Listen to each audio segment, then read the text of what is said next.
Okay, so for all of you online and for everybody here in the room, I see we will have a few more people coming back shortly. Welcome back to our conference on Research Careers 2025 for the afternoon session.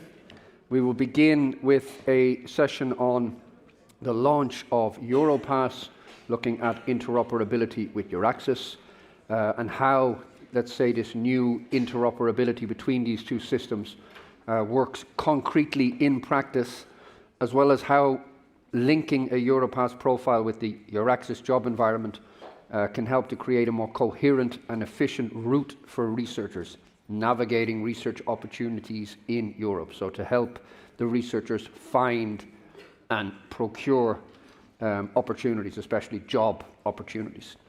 I would like to call to the stage three of our colleagues from the European Commission. So without further ado, could I have Vera Neugord, Dimitrios Pikios and Christine Fulkel, if you could please take a seat on the stage. Vera is a coordinator of the EURAXESS Information Services at the European Commission. Dimitrios is a team leader on EUROPASS and ESCO, the European Skills and Competences and Occupations Profile, ESCO. And Christine is a policy officer on EUROPASS at the European Commission. So I'm going to pass the floor to you, Vera, and colleagues. Yeah.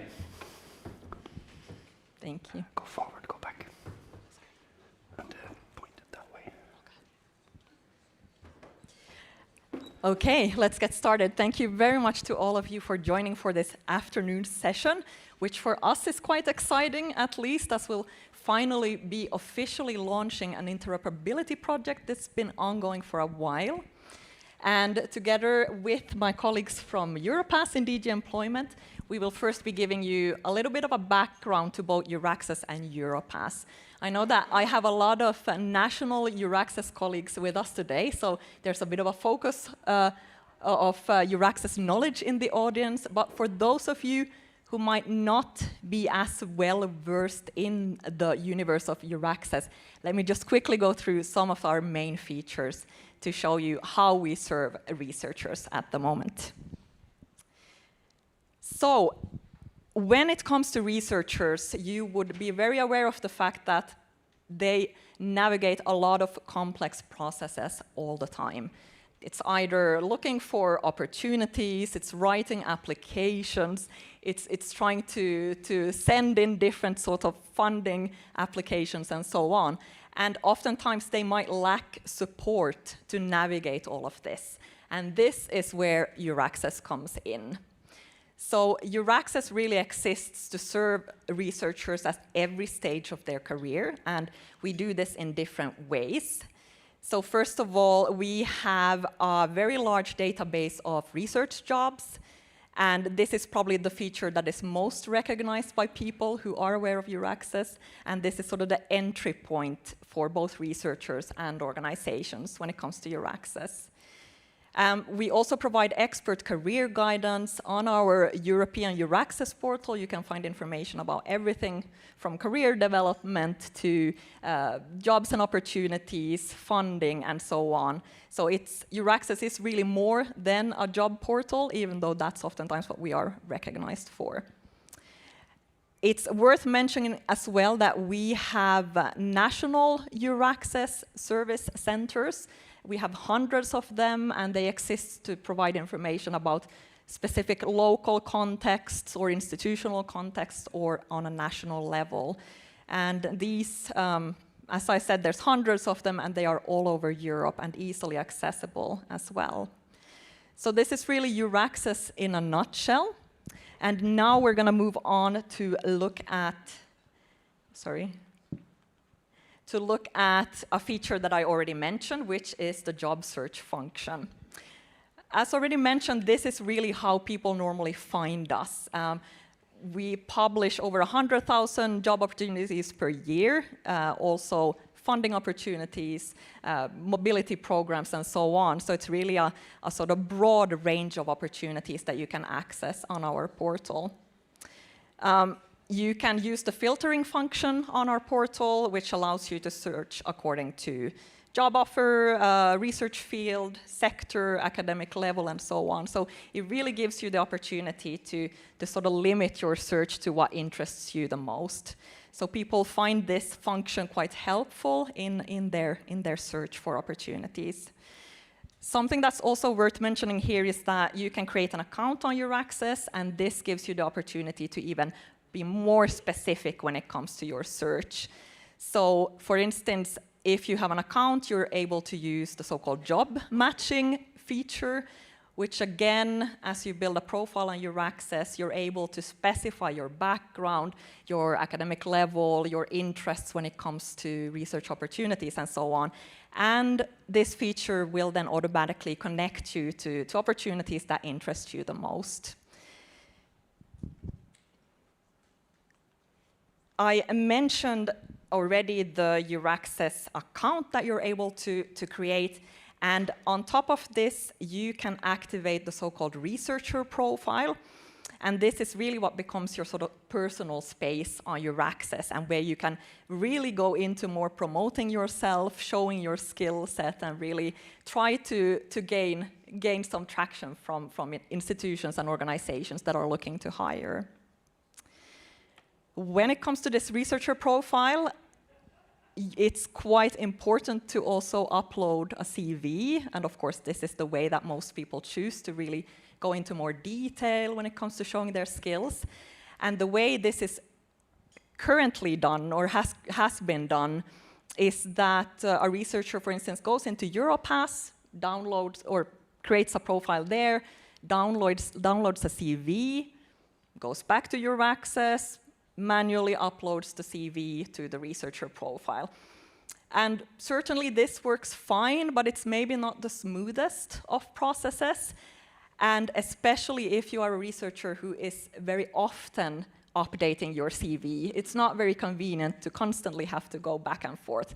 So this is really what got us thinking, how could we facilitate a smoother process for users when it comes to this? And this is where EUROPASS comes in. I'm very happy to have my two colleagues from EUROPASS with me, and I will now hand over to Christine, who will present EUROPASS and some of its features, together with Dimitrios. Thanks a lot, Vera. Good afternoon. We are very happy to be here with you today to present EUROPASS and the different digital tools and services that it offers. Get to the next slide. Voilà.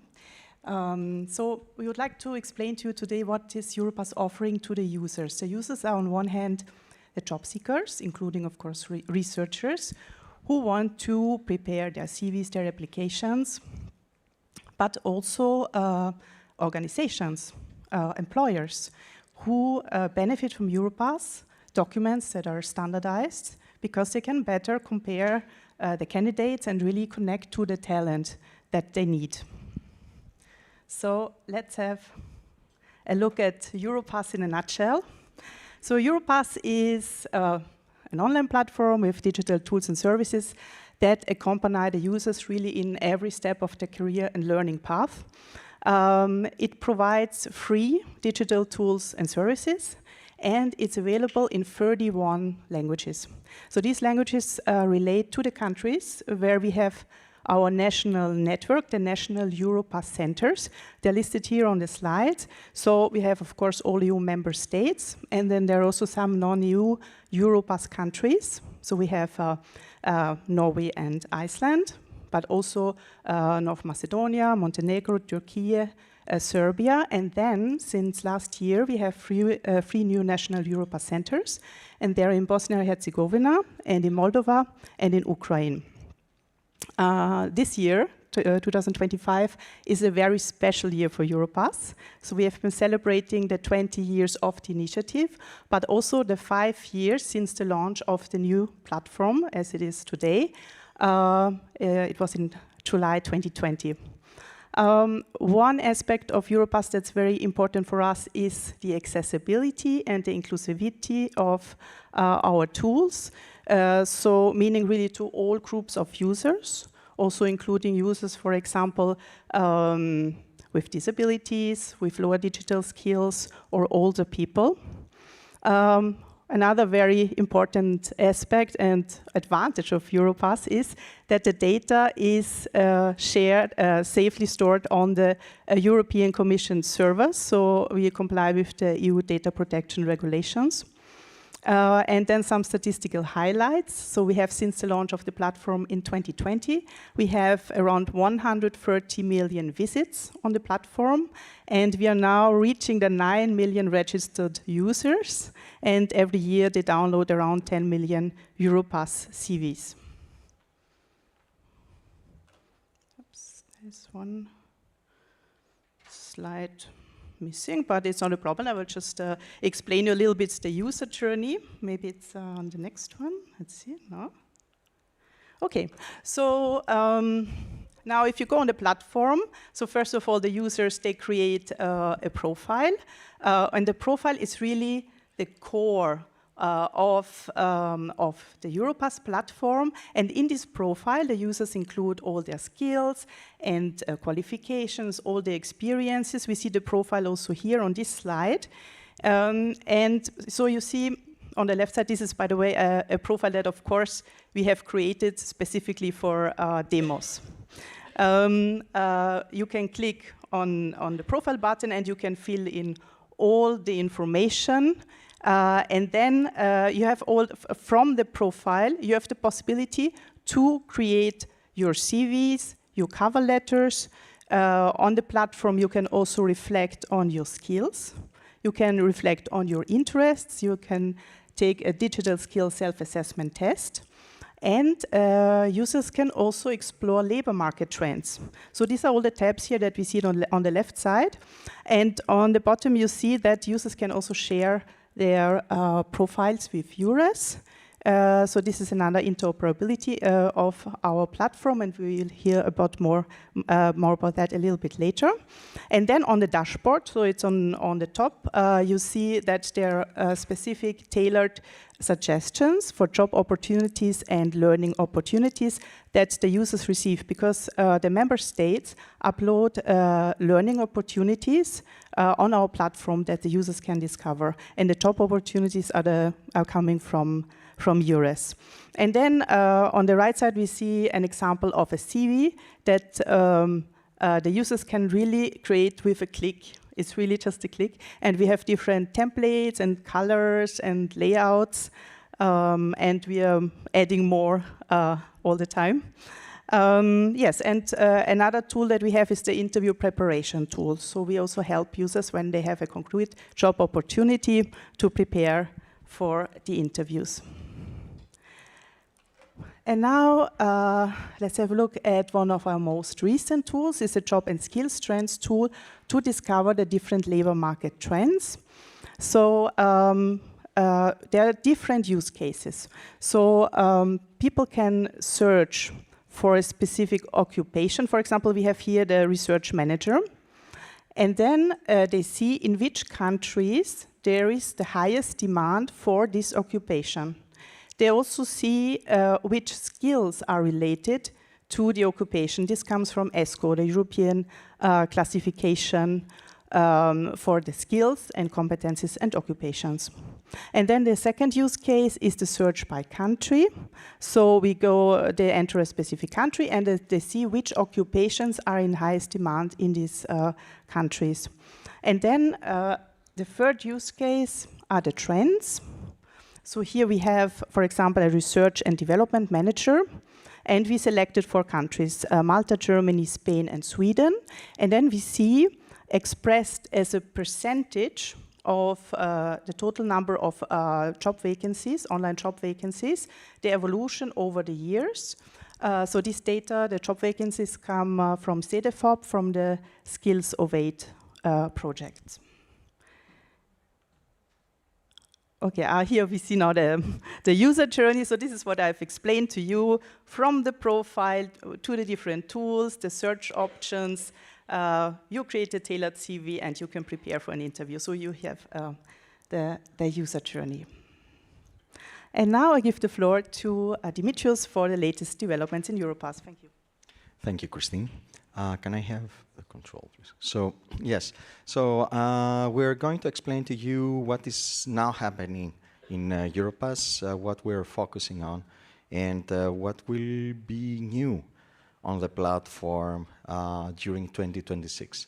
So we have in place since 2020 all those tools and services that Christine briefly showed and explained. Those are foreseen also in the legal basis of EUROPASS, which is the EUROPASS decision. So they gather different data of the same user. The user has logged in. She or he is in a safe environment, and the system, depending on the usage that the user does, collects different data related to what skills they have, what jobs they have done, what countries they're interested in, to see what jobs are mostly in demand, or perhaps also the results of their self-assessment test for digital skills, which we have there since like 2-3 years ago. So many different data around their experience, their background, their skills, what they can do, what they know. So we have worked already, we have started working already more than a year ago on how to do a more user-centric revamp of EUROPASS. Meaning what?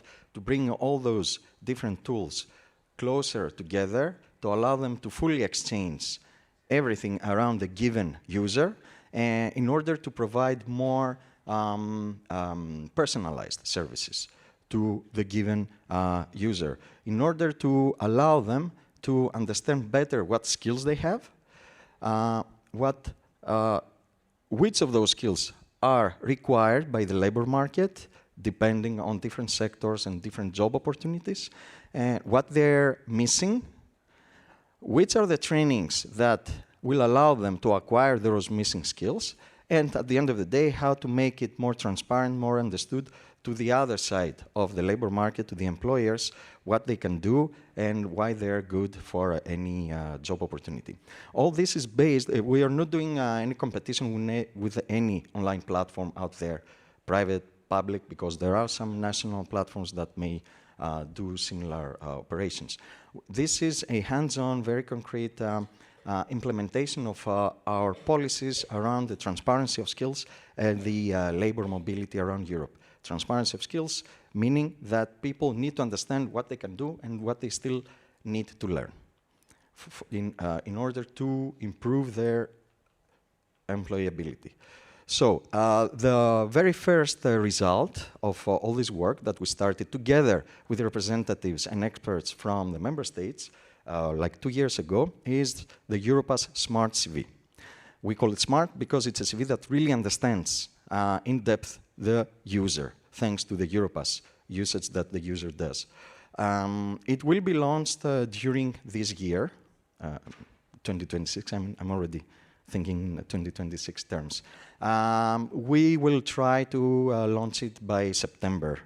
And what will happen here is that the user will be either suggested a job opportunity, the job opportunity more applicable to the skills of the user, or will be choosing herself or himself a job opportunity, and the system will present him with a list of skills that are required for the given job, the list of skills that the user has from these required skills, and the delta, meaning the missing skills. And a second step, the user will be presented with trainings coming from different European countries to acquire those skills, missing skills. And in the end, the user will be able to produce a very short CV. We're trying for 1 page, maximum, maybe 1.5, that will start with a list of the more essential skills that are required for the given job, where the user will be saying to the employer, for this job opportunity, I have these 6-7 skills, and for each of them, which I acquired in my 5 years work experience in that association or that company or that organization. We believe that this will be very beneficial also for the employers who will be able to understand, even with human eyes very quickly, what is the level and what is the relevance of the holder of the CV, of the candidate, especially SMEs, because SMEs, most of the times, they do not have so many resources to analyze, especially with sophisticated tools to parse and analyze big numbers or any numbers of CVs. All these will be based, of course, on AI models that we started developing a few years ago, and ESCO. Christine referred to ESCO, the European Classification of Occupations and Skills. It is a big taxonomy with 14,000 skills and 3,000 occupations. For every occupation, we can see in the website, thanks to a complete hierarchy and taxonomy, we can see which are the skills that go with it, which of those skills are essential, which are optional, and there is a description for every single concept, occupation or skill. All this is available in 28 languages, meaning all official EU languages, plus Arabic, Icelandic, Norwegian, and Ukrainian. As I said, there are relations between occupations and skills. ESCO is based on ISCO, the International Classification of Occupations of the ILO. It's freely accessible, freely downloadable. Algorithms can read it because it's machine readable. And it's our daily job in digital employment in our unit, together with EUROPASS. So there is an ongoing update. There are major updates every 2 years and minor updates a few times per year in close cooperation with experts from member states and with European associations from different sectors. In EUROPASS, ESCO is used for pretty much every tool. It's used in their profile for people to fill in their skills. There are 2 different sections in EUROPASS right now, the My Interests section, the My Skills section, where people can fill in their interests, in simple terms, the jobs they want to do or the skills that they have. In the context of the revamp and the smart CV that I explained earlier, those sections will, of course, be moved into the profile. ESCO is used for its occupations and skills there as well. There are also 2 tools in EUROPASS that allow people to find jobs coming from different European countries, and courses that also come from European countries, and ESCO is used for that functionality as well.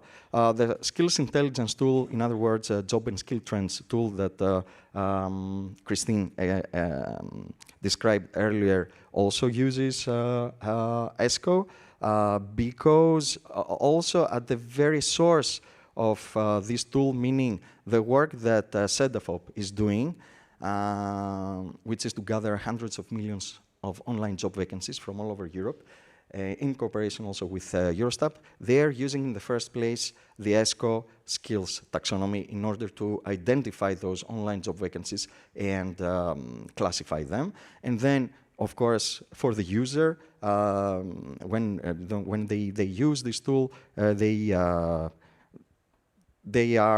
tool is presenting them with the ESCO skills. And finally, the European digital credentials for learning, which is another very important tool that, or functionality that we have in EUROPASS, which allows users with diplomas or degrees or any credentials from organizations that use this infrastructure, let's say, or this functionality of EUROPASS to find a digital version of their diploma, degree, credential, which is fraud-proof and can demonstrate to anybody that indeed that person has studied in that university, for example, has done those postgraduate studies, everything.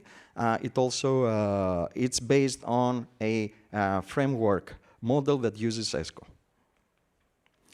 Now, when it comes to interoperability, because we are here for, in the occasion of this big project that we are now launching. Interoperability we had already with EURES. EURES is the platform, the online platform of the EURES network, which is the network of European employment services, where people can find job vacancies coming from different countries, and they can also advertise themselves to all those employers that are found behind those job vacancies. During this year, in April, we improved this synergy between the two platforms.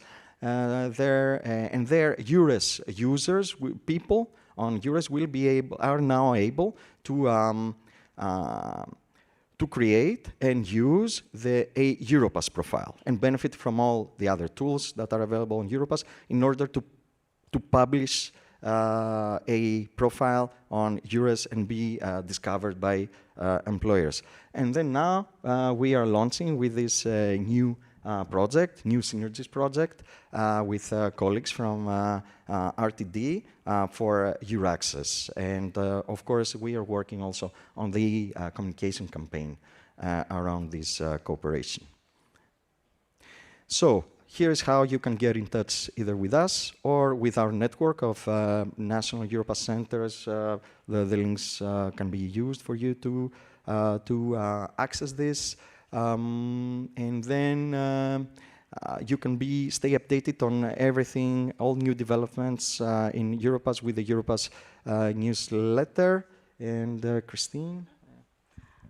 Thank you. No, this is just to invite you to stay in contact with us via the EUROPASS newsletter. We are just preparing the 4th edition of the newsletter. Will be published next week. And there's also an article about the EUROPASS EURAXESS synergies. There are always articles from the national EUROPASS centers and platform updates. So you have the link here on the on the slides. And I think we give the floor back to Vera. Thank you very much. Oh, you have your. Thank you very much, Dimitrios and Christine, for this helpful overview of EUROPASS and its features.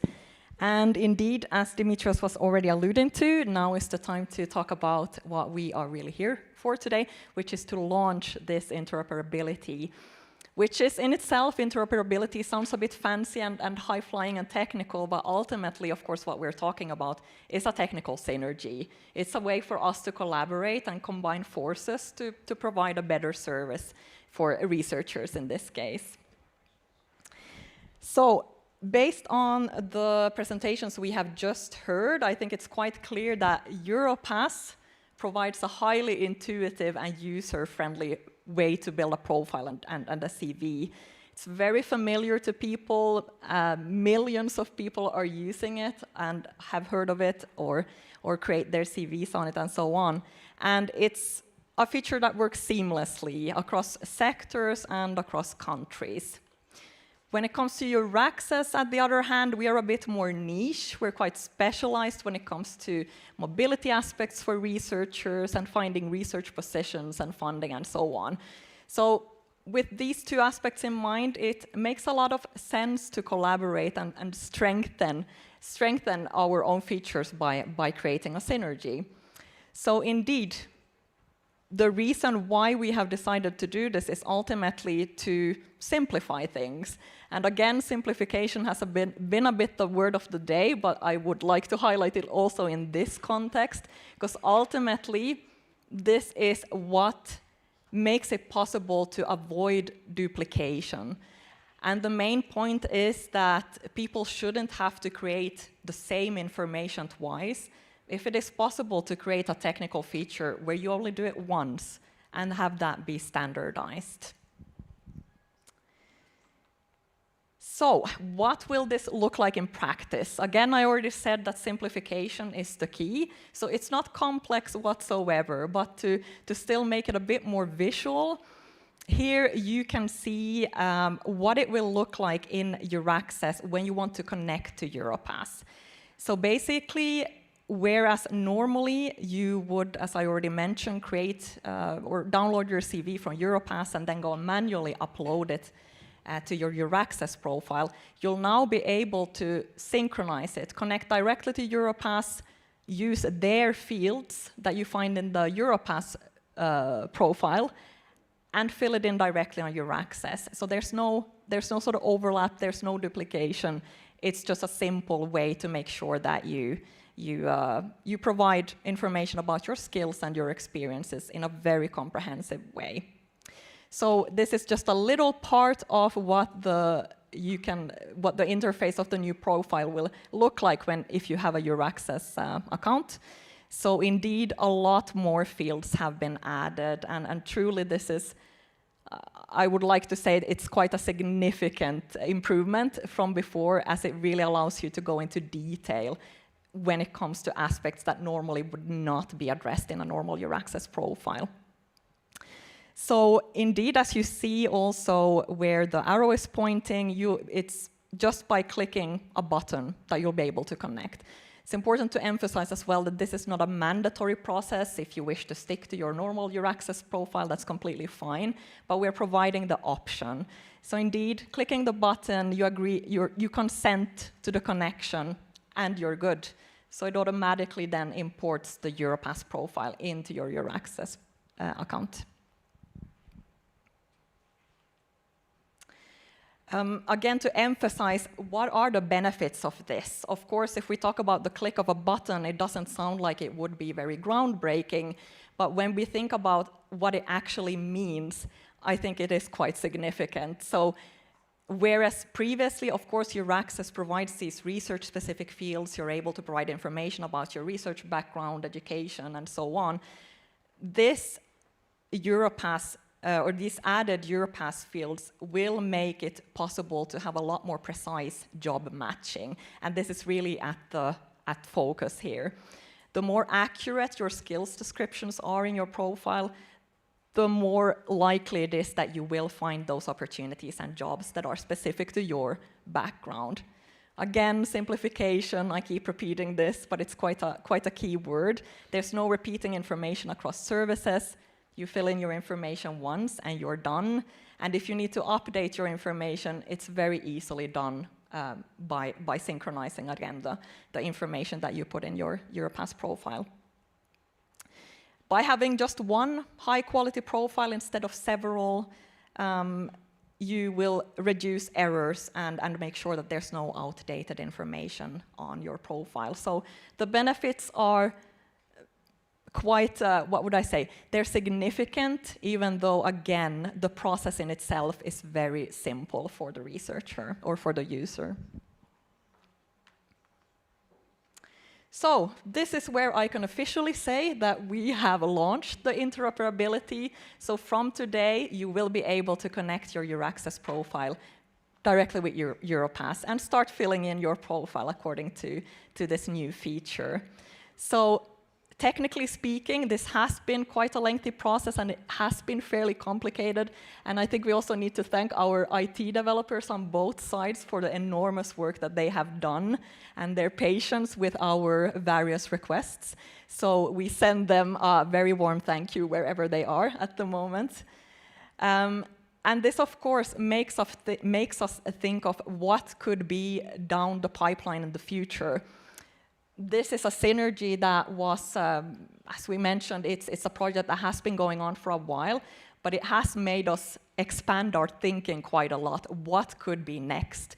Could we be adding features or collaborations having to do with automatic application building, for instance? Are there other elements of synergy that we could incorporate to EURAXESS? There's nothing concrete in the pipeline at the moment, but the discussions are very heated and ongoing, so you will definitely be able to see more in the future. So watch this space, as they say. Thank you, and I will now hand over to if there are any questions. We are happy to answer them for a few minutes. I see we have a couple of questions on Slido, if you can pull them up for me. So first of all, I see a comment, which I will read out. So it's great that ESCO was updated a few years ago with research skills and qualifications, and this is now in line with research comp, so I think that's well done. Then I see two questions. Number one, is EUROPASS going to be integrated with LinkedIn? No. Okay, that's nice and quick. I'm waiting for the next one. Will EUROPASS also update a link to ESCO? When it comes to EPSO. As we explained already, the most important resource for EUROPASS is ESCO, because all systems, they need some kind of a taxonomy that they can understand. Algorithms are very quick, but they're not so extremely smart, so they need guidance. So they need to be told that this job is linked to those skills and to those knowledge concepts, and these are the descriptions. And this is the starting point, and this is what we do in EUROPASS. There are many, we call them implementers. There are many online platforms and projects around the world that use ESCO. EUROPASS is just one of them. And the idea is right now for the Commission itself, including EPSO, to start using ESCO. So there is an ongoing cooperation with DGHR that will conclude, because they are doing also a big revamp of the whole HR universe of the Commission, but perhaps even beyond the Commission, because there are also other EU institutions. And in this context, the discussion includes at some point also EPSO, because as Vera explained, we don't want to build twice or many times the same thing. We want to have, since we have one profile, which is the EUROPASS profile, this to be used everywhere when it comes to EU institutions. If we have one self-assessment test, for example, for soft skills, general skills, transversal skills, this to be reused by everybody so that we do not spend taxpayers' money beyond what is needed. So yes, but for LinkedIn, these are two different things. From time to time, we discuss with LinkedIn when they want to understand what we do, especially in ESCO, but that's that. We have a policy mission. We're not doing competition with anybody. We want to allow the European citizens for free, all of them at any level they may be able to understand for whatever job they want to do and for whatever professional or academic background they have, to be able to understand what opportunities exist for them anywhere in Europe. And we're not doing this for profit. We're using resources coming from the taxpayers' money, but we're not going for any profit. And everything that we're building is available to others, open data, for sure. That's what ESCO is, open data. And we can discuss about the tools as such. Yes. Then there's a somewhat similar question related to integration with data from ORCID or Pure. Well, which question? The Can you first pull up the ORCID or Pure question to the top, please? Okay. There's no discussion about anything like this right now. So if we're talking about ESCO, because ESCO is about the data. In ESCO, as I said, we have a cooperation with more than one, we've had over the years, more than 100 implementers for skills-based job matching, for different sectors, for statistical analysis, for creation of curricula. No matter what needs, skills or occupations or knowledge in many languages, as I explained earlier, we can help. Also, we've had the cooperation, for example, we did a mapping between ESCO and the American taxonomy of skills 3 years ago. We had a cooperation with Korea. We had a cooperation with Singapore, if I'm not mistaken, with Chile, with Israel. It doesn't matter. With the United Arab Emirates, whoever wants to use our taxonomy, we can help, we can work together. And at the same time, whenever there is a need to create within ESCO a sub-taxonomy of skills and occupations that are very necessary for a given sector, yes, we can do that. We had done something similar, for example, a few years ago for people working the procurement services sector. Yeah, we added relevant jobs and skills. And I'll take one last question. Vladimir, if you can keep it very short, tell us your name and your position. And do we have a microphone? Because I will need this one. Thank you.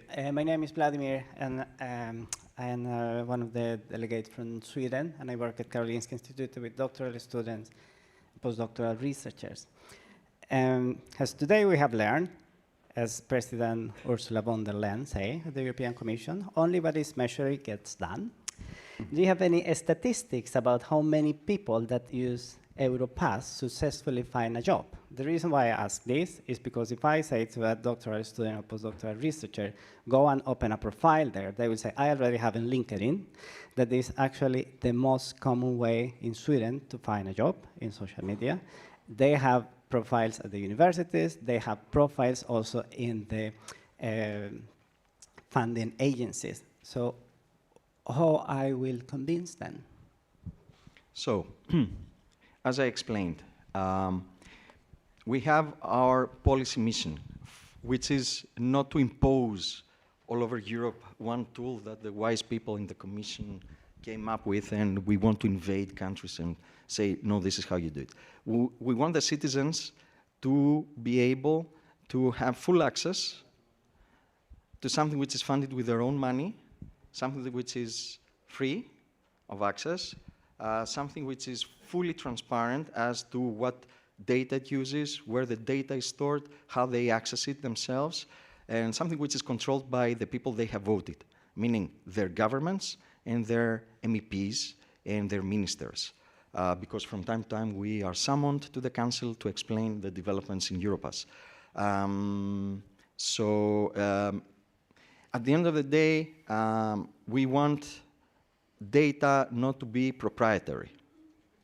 So we don't want the digital labor market to be controlled by individuals, business people, shareholders. We have nothing against them. As we all know, the Commission is working very closely with everybody to promote the interests of the people.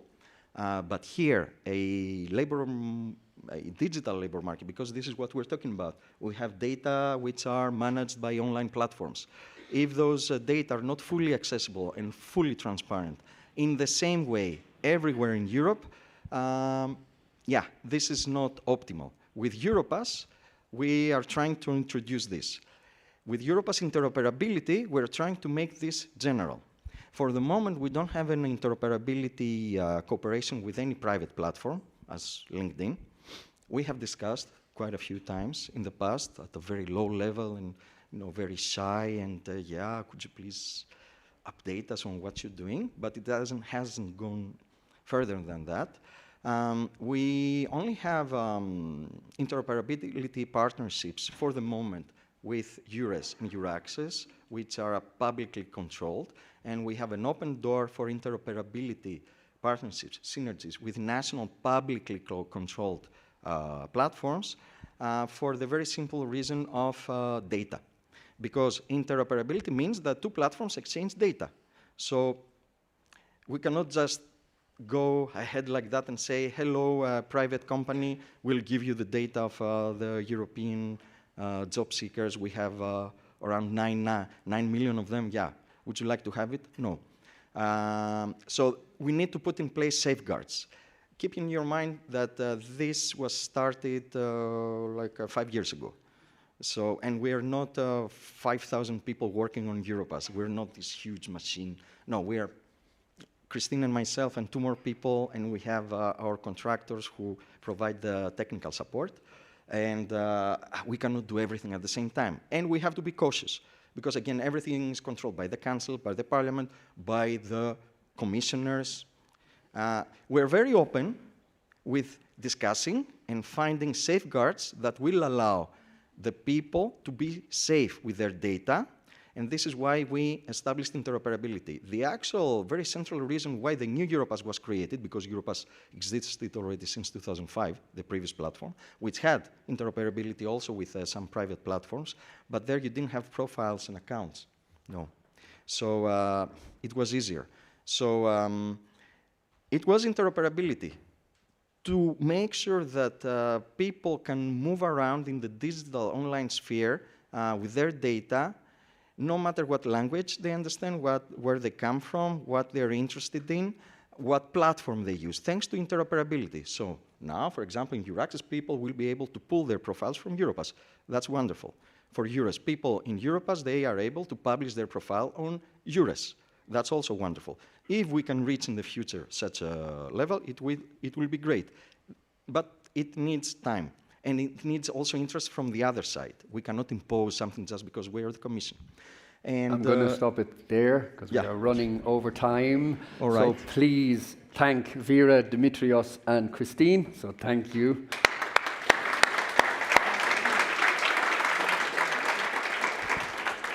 And I'm going to move on to the next session, which is on the launch of the RESAVER Go pension plan for resavers, or for researchers. I guess they're also resavers. RESAVER is a pan-European occupational pension fund, which also shows how cross-border pensions can work in practice for mobile researchers. And please welcome my two colleagues, Beata Ceresny and Augustin Calvo, to the stage. Beata is a pension fund manager at RESAVER. Augustin is an engagement and growth manager at RESAVER. You should have the clicker. You do? Just point it that way, left and right. Okay. And the mic should work. Hi, everyone. I'm really happy to be here and to share with you how we are contributing to eliminating the barriers to make research and innovation at the heart of the European Union, as has been said before, and also to contribute to the brain talent attraction and the brain circulation that we are also been talking a lot about before.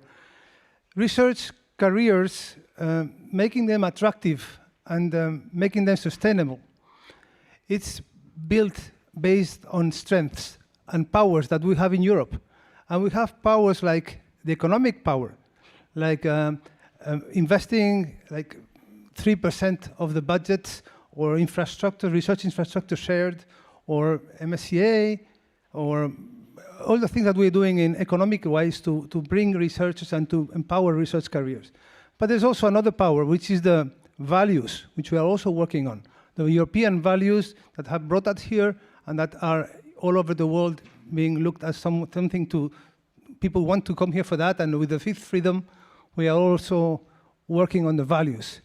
But there's a third power we have. The third power we have in Europe is the quality of life. People all over the world look at us as the quality of life. They want to be here. They want to have and share our life. But quality of life is not only working and studying and being in your family and raising your kids, but it also goes all the way to retirement. And this is where we come in. Retirement, please make, I was expecting younger people here. I mean, please think about, you, how you're going to be when you retire. Think about yourself, image of yourself when you're going to be retired, how you're going to be looking like. Is it like this? I guess you are thinking of something like this, right? You are thinking you are one of these, right? Well, probably not this. Probably you didn't think of this, right? But, you know, it's not a given. It's not a given. You have to prepare for this. It's not a given. Did you know that the average replacement rate, which means the salary, the average salary, how much percentage of the salary that you have the last day of work, you will get when you retire? This is the replacement rate. In Europe, the average replacement rate is 55 to 65%. So the day you retire, you will earn half of what you earned, minimum. And that's today. With the current, you know, the pyramid, I'm not saying anything you don't know, the pyramid of population in Europe and mathematics play together so that this is going to be lowering every year. So in 30 years, how much is going to be the average replacement rate? Much lower, right? This is why the European Union is pushing for an alternative way of helping you for having a decent retirement, which is the occupational pensions. Like companies paying a pension, an additional complementary pension to the state one, a pension for you to have an extra money when you retire. You know how is it going? Less than 20% of the employees working in Europe have an occupational pension. And countries like Spain, where I'm from, is 9%. So imagine what's going to happen in 30 years' time. People who have been doctors, working all their lives hard, helping Europe be what it is, how are they going to be retiring Which faces you're going to see, the happy faces or not? So, you know, and there's one more thing, especially in the research area, which is the particularities of research contracts and the way we work. The first 10 years of your first work contract, if you have a pension and you contribute these first 10 years, that will become 25% of your retirement income. The first 10 years. If you don't contribute these years, 25% less in your retirement. A lot. This is what it is. This is why it's important for early career researchers to think about pensions. Because if they want the face to be happy when they retire, they need to think about it now. And even worse with the mobility. Mobility is not helping. It's helping a lot in Europe, and we are promoting it, and it's making us in many ways exceed. And all the research infrastructure that we're doing together, and in transversal, trans-European universities, and everything we're doing in mobility is helping a lot, but mobility has challenges.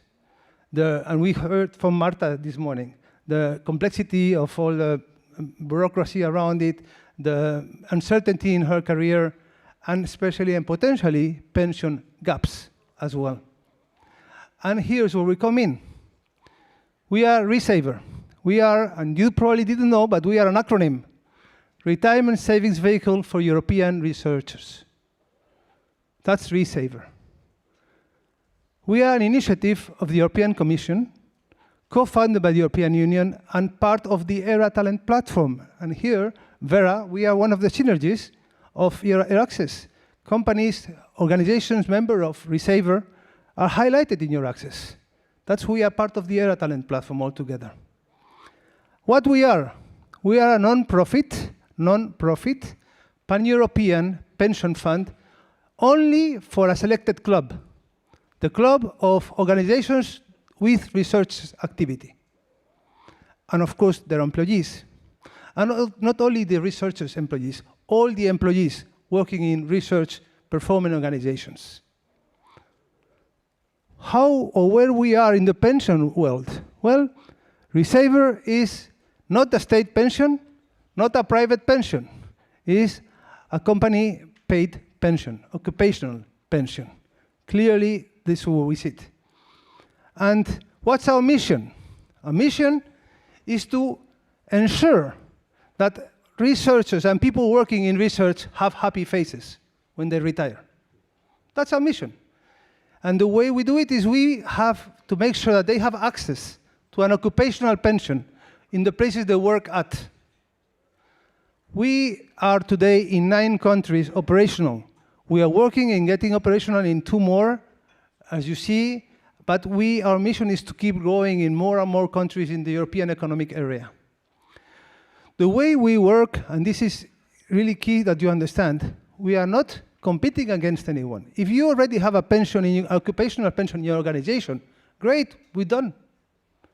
But if you're coming in for a 2 years contract for a European project from abroad, probably the pension is not covering you, of the company. We are here for that. We are here to cover the gaps. We are here to provide a complementary pension, supplementary to the one you have, if you have one in your company, in your organization, to make sure we cover everyone. And of course, there's plenty of SMEs, startups, spin-offs all around Europe with research. Most of them don't think about pensions. Research is a vocational. You know how we are, right? When you start a company, when you start working, you don't think about your pension. Here we are to make you think about your pension. And if you don't think about it, to make your organization think about it for you. And I just want to say that we are not alone in this mission. We have in Europe many organizations that support our mission and help us. And here you have what we call the RESAVER Consortium, which is organizations in Europe that share our mission, that want to help the well-being in the long term of researchers and people in the research area. And here you have them, and we are really proud and very happy to have them helping. We meet every 3 months, and we discuss strategies and ways to make this happen all over Europe. And now I'm going to pass you over to Bea, who's the one who really makes this happen. She's the pension fund manager in RESAVER, and she's going to keep going. Thank you. Thank you, Agustin, for this nice introduction. So I will lead you through the history of RESAVER just a little bit.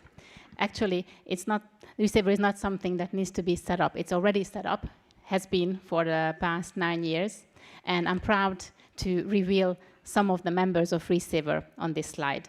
So we have all kinds of members in RESAVER, organizations who take care of their employees through providing pension contributions to them.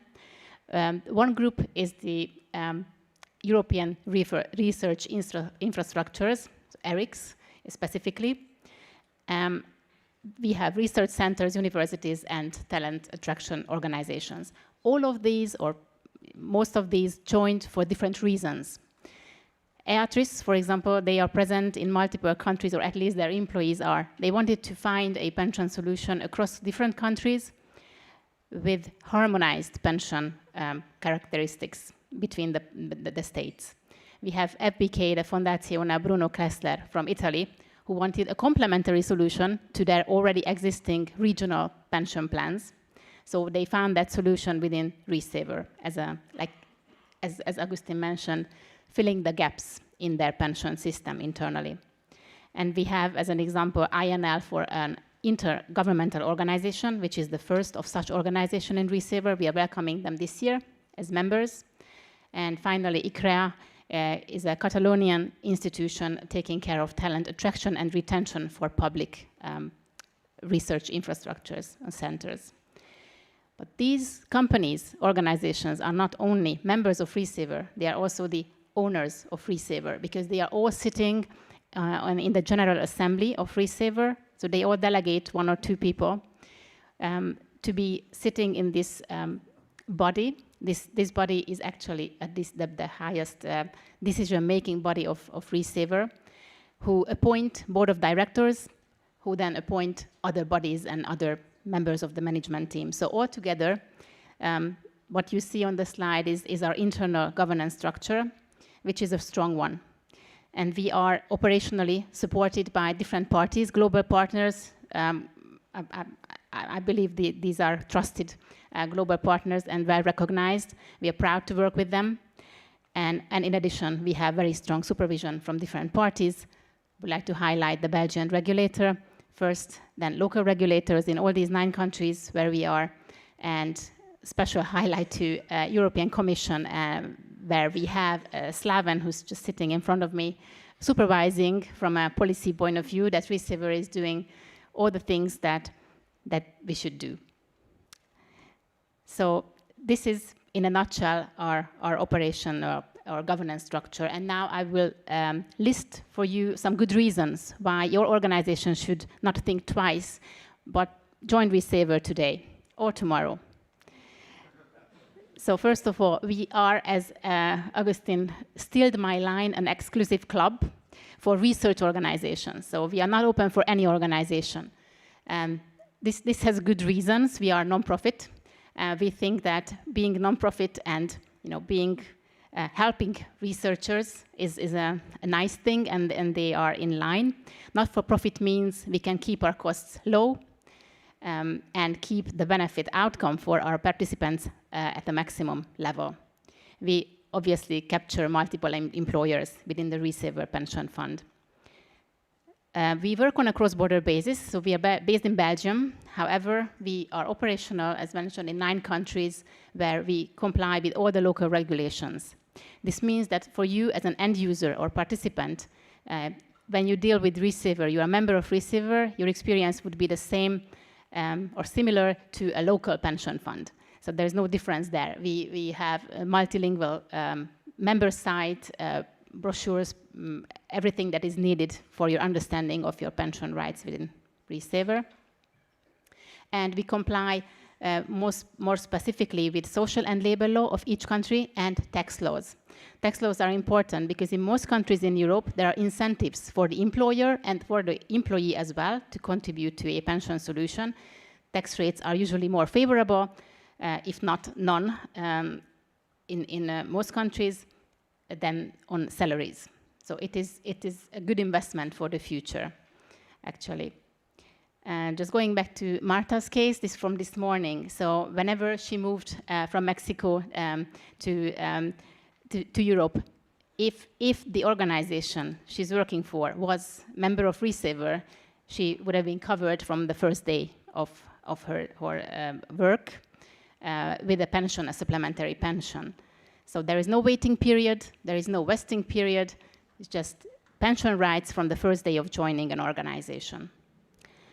And lastly, on this slide, it's not something we can ignore, that the cost of participation in RESAVER is or could be eligible personal cost under EU project funding. This is for your organization to note, not for you specifically, but actually the cost of participation might be cost neutral for your organization.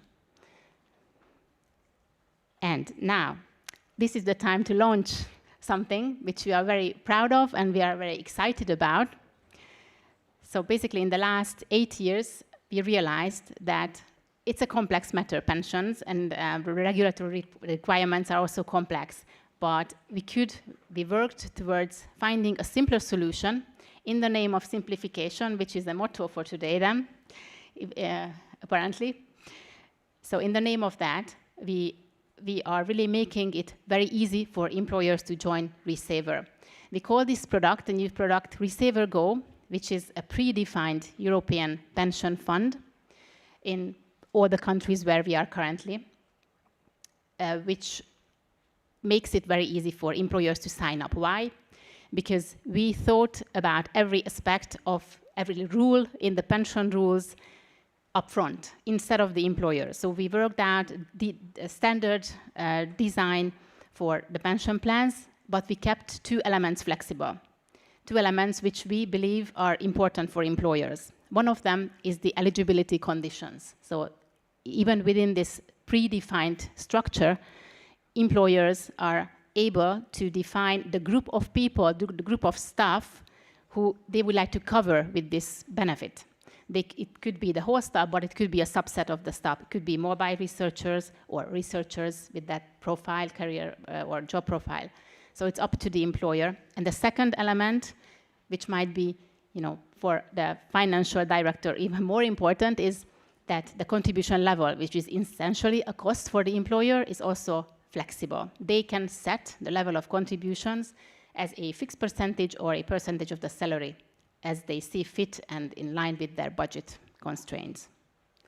For you, as employees or potential members of RESAVER, good news is that in most countries, you can also contribute to an occupational pension plan on a voluntary basis. So your employer will, by default, contribute to you, but you can also do the same if you want to. And finally, all this money, either coming from organization or yourself, will be invested in a very clever way, which is in line with European best practices in the form of a life cycle investment strategy, which in a nutshell means that you don't need to actively modify your investments over time. RESAVER will do it for you, and we will push your savings into more safe asset classes as you approach retirement age, because that's what we should do. We will take care of that for you, so you can be at ease of mind about the safety of your savings. With that, I'm on my last slide, just conscious of time as well. So how we can make sure that you easily grab this concept, this simplified concept. We created a pension simulator, already available and live on the RESAVER website. There will be, if you click on the website, the main page, you will very quickly find the button to push, and then through 3 easy steps, you fill in some data about yourself, some numbers as well, salaries, ages, and you will get a full proposal for a pension plan from RESAVER, including the projected benefits, which you can see on the chart with orange, the employer contribution over time, the gray column, employee contribution, and the green stuff is the investment return over time, which can be a massive amount, can be up to 25, even 30% of your total savings. And you will also find on the website a projected pension figure. When we take your accumulated savings and we project how much that means in terms of yearly or monthly pension. So this is all available. I encourage all of you to please take a look and play around with this tool. I think it's a very easy to use tool, and it was designed specifically for RESAVER Go. And with that, I pass it back to Agustin. Thank you. No, thank you. So you see, we've made it the simplest possible. We created a product.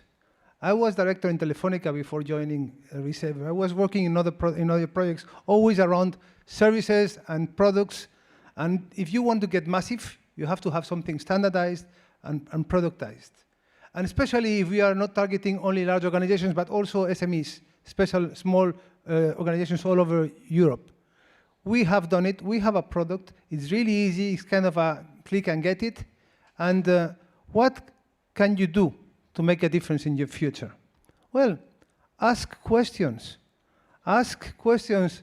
Have in the radar, in your radar, have your pension. Think about it. Ask in your company, are you covered? How much?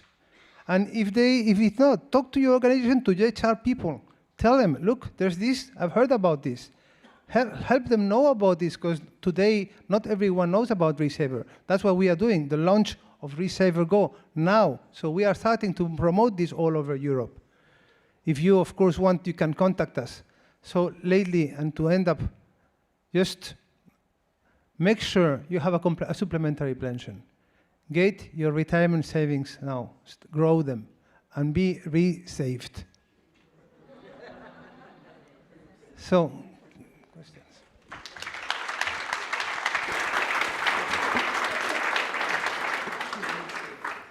So we will hear Augustin's plea to make a difference and ask questions.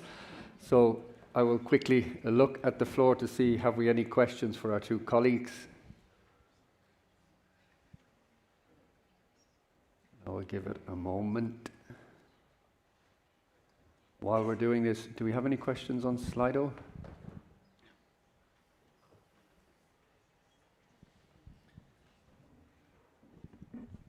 So let's try take the bottom one first. Is it possible to benefit from RESAVER only if the employer is part of it, or it's accessible also to individuals?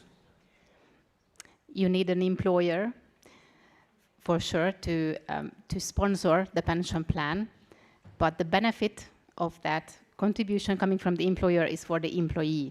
The employee itself, without an employer, cannot join RESAVER. So that's the short answer there.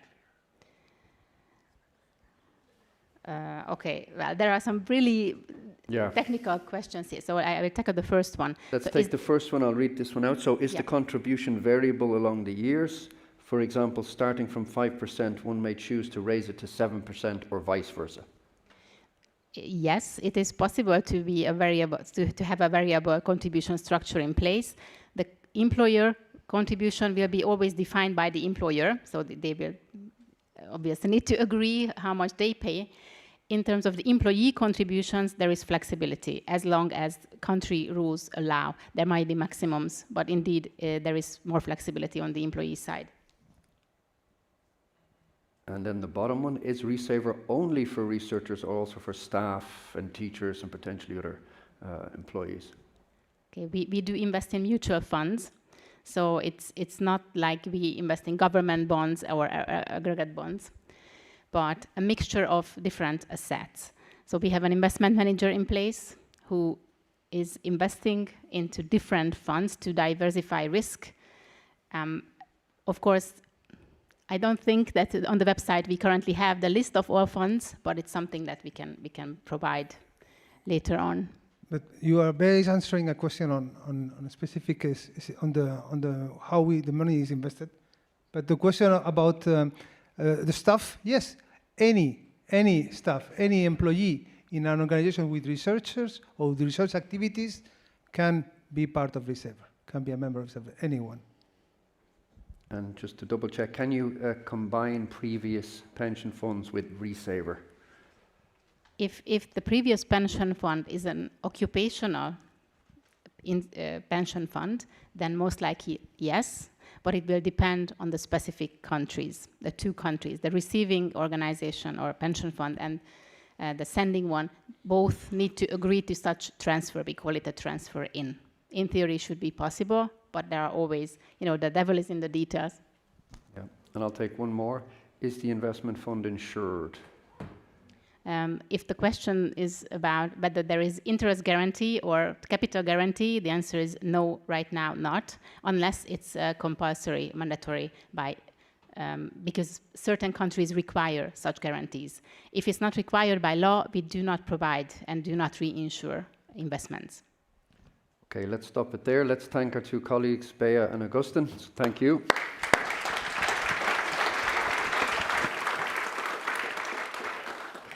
And let's move on swiftly to our next session. So this will be a presentation of the recommendations from the Horizon Europe Mutual Learning Exercise, the MLE, on research careers. It's nice to see many of the colleagues here from the MLE in the room as well.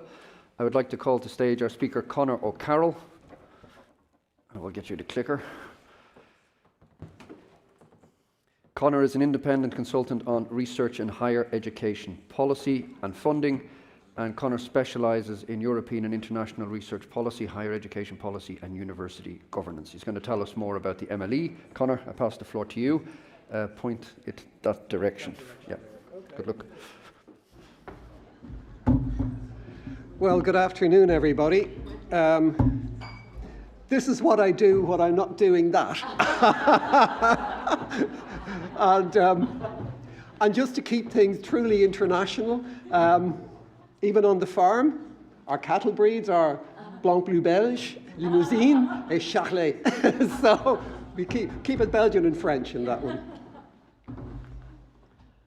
What I want to talk to you today is about the Council recommendation in 2023 on a researcher career framework. And it looked at the issues you talk about all of the time. The attractiveness and precarity of research careers, the unbalanced circulation of researchers, which has been in discussion in the Commission from the time I worked here in the 1990s. So it's an ongoing discussion. And it was interesting because at that time, the discussions were, with 15 member states, North-South issues. They were the issues. It was North-South. The East-West hadn't happened, of course, until 2003, until the accession of the old and new member states, if you could call them that. And support across member states to support researcher careers.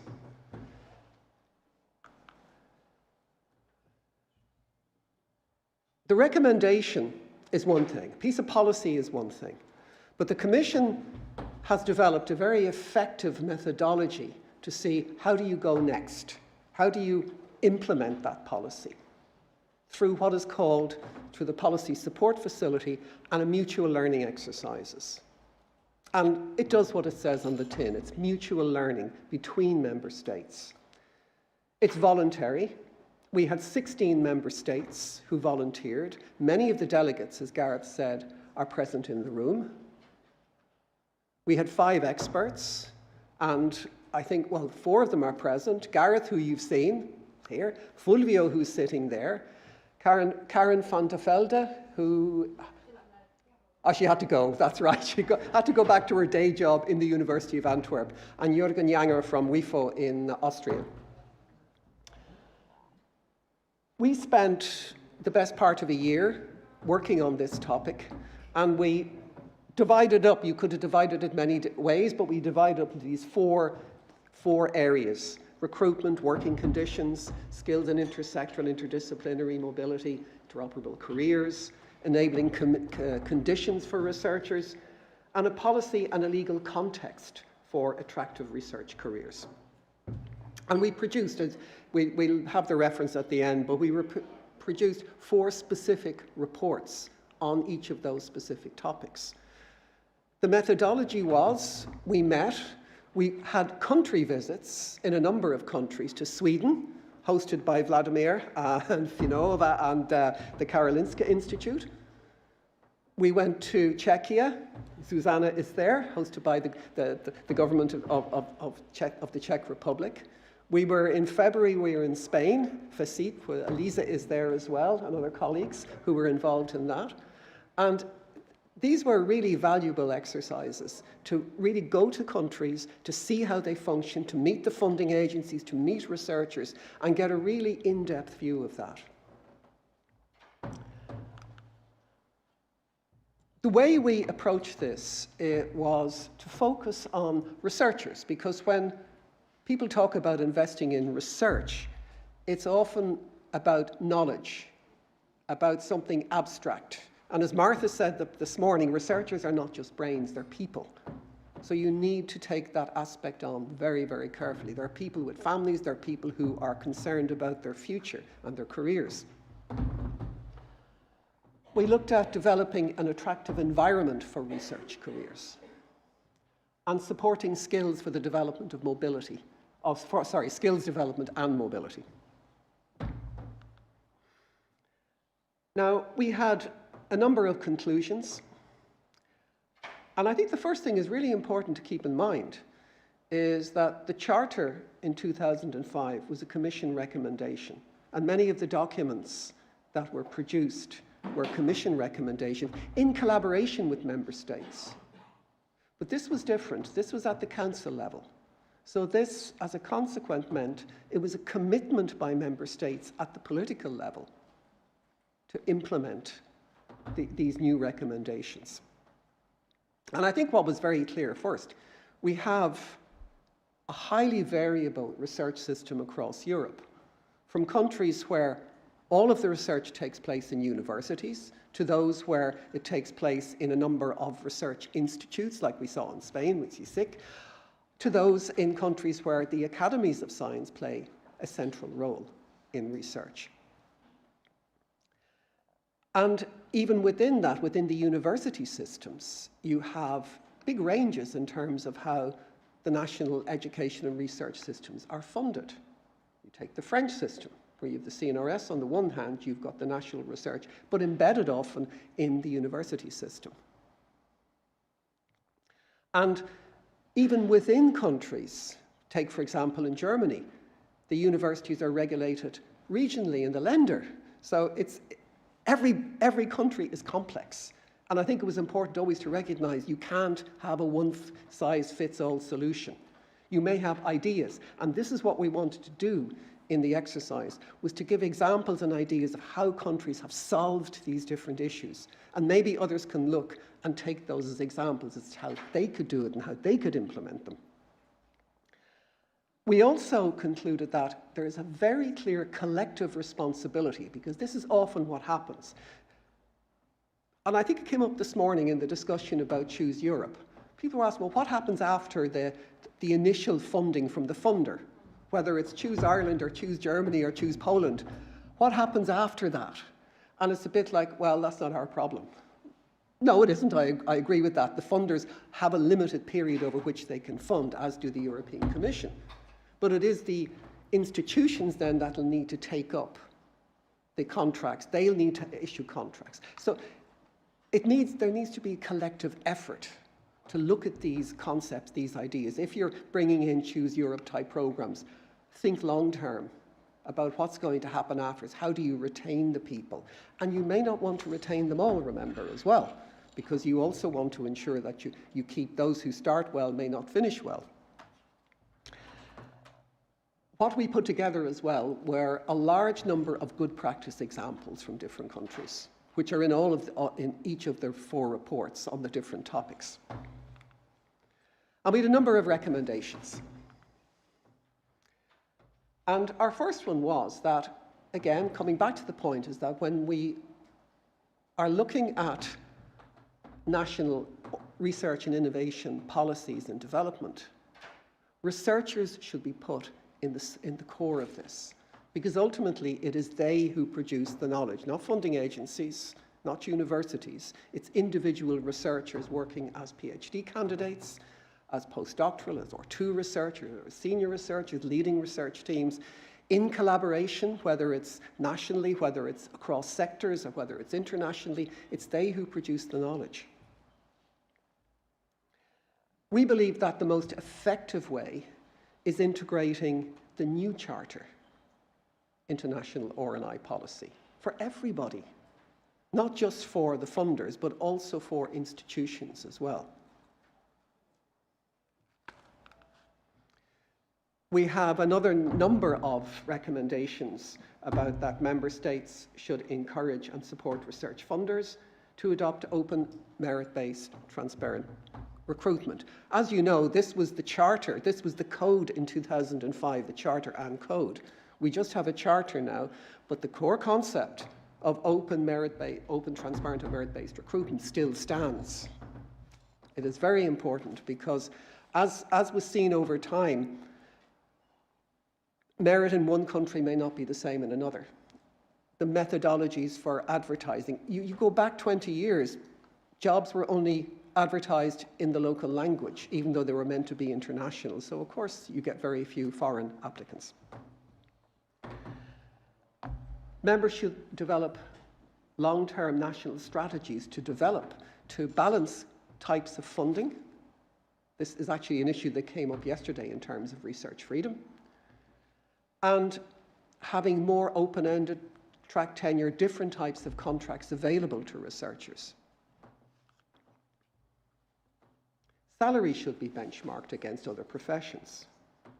There should be reform of researcher assessment. Again, a key issue for researchers who are often under great pressure to publish. And remember, precarity of jobs can lead to conservatism in what you research, because you are not going to throw out some wonderful, crazy idea that you have that may work if you want to get a job, because you probably won't. You may or you may not succeed in that. It's far better to be secure and safe and do a bit of incremental research. Reformed research assessment could change that.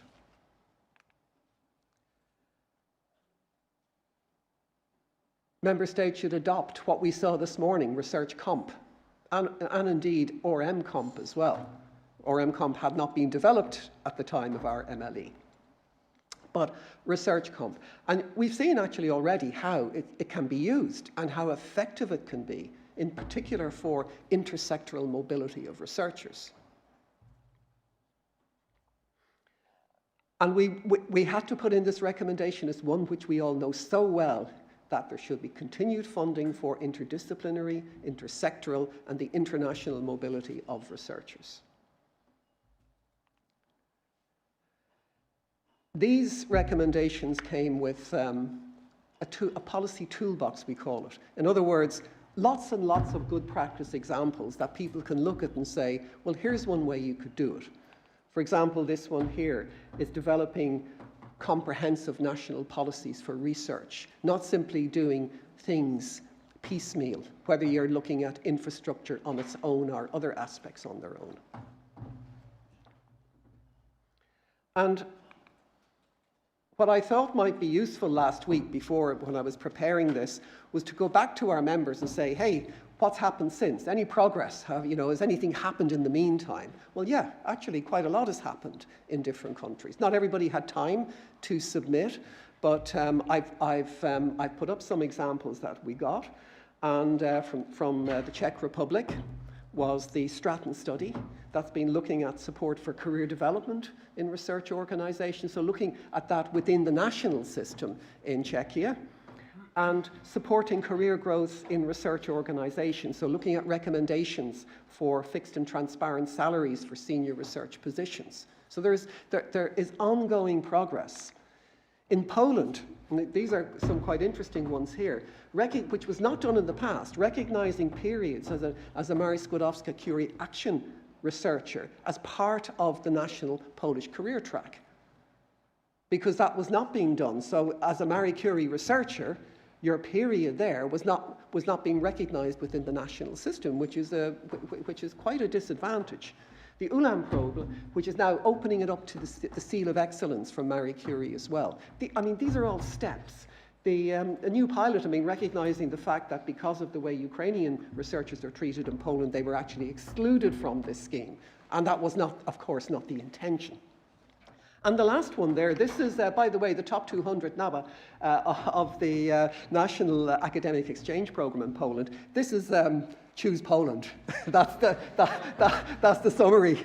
And I mean, I looked at it. It's a great scheme.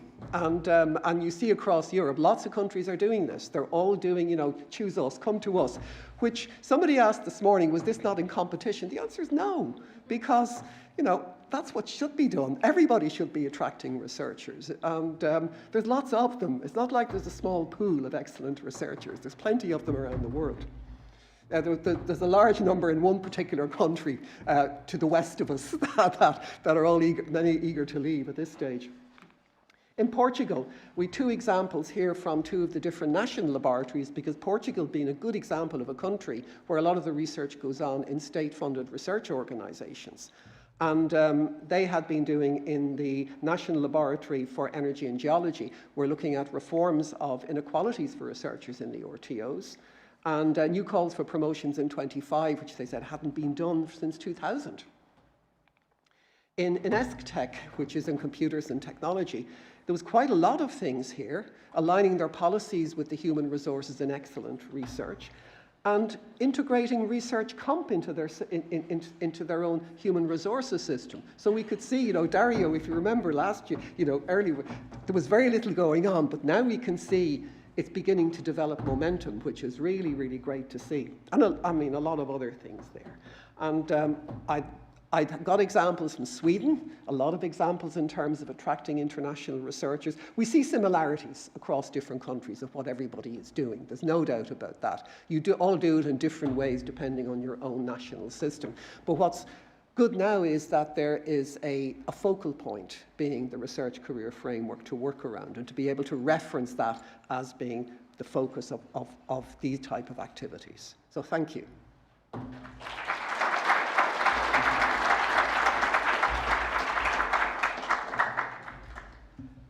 See if we have any questions, Conor. Okay. So, do we have any questions for Conor from the floor? I think you might get a few. If you want to take a seat, Conor. You sure? Could you please tell us your name and your title?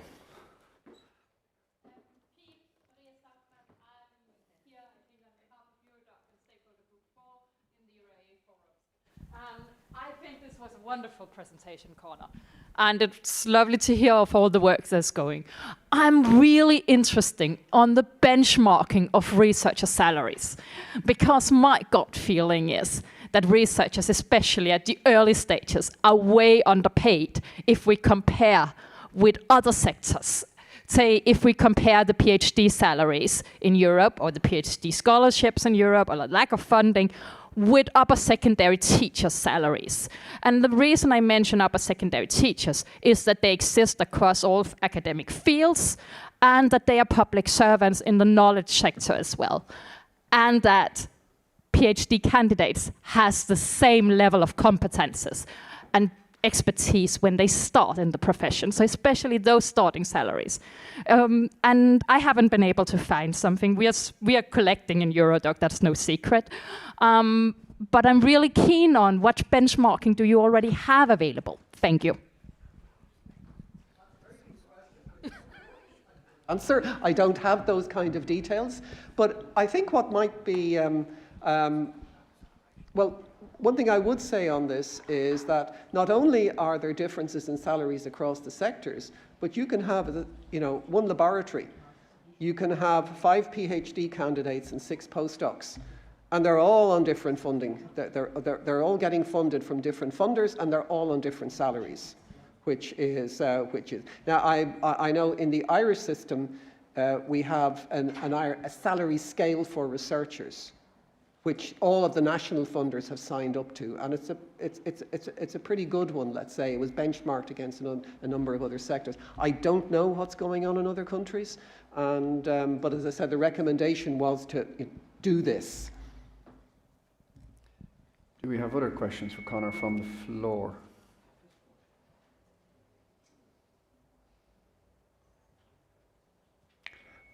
I may have a touchy question, Conor, so I'll wait one moment to see if someone has one from the floor.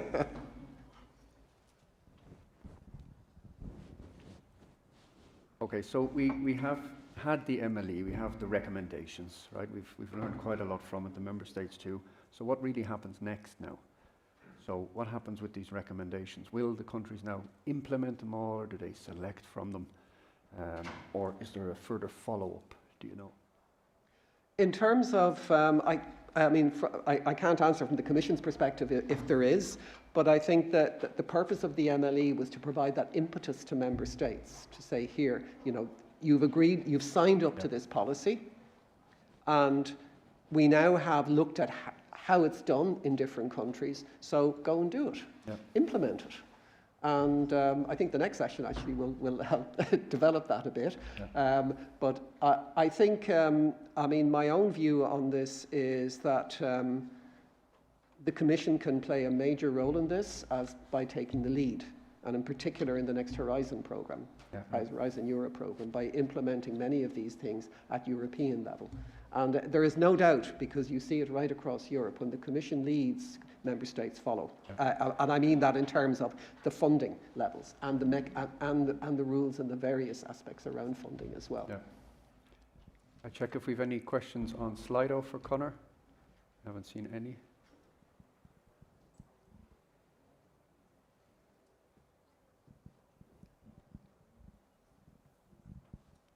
And let's see if we can read. Can you read this, Conor?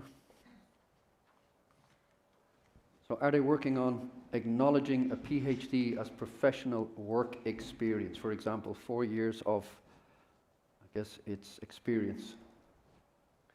I'm not sure when they say are they, who they are, but it has been used for many years as a benchmark to say for, in particular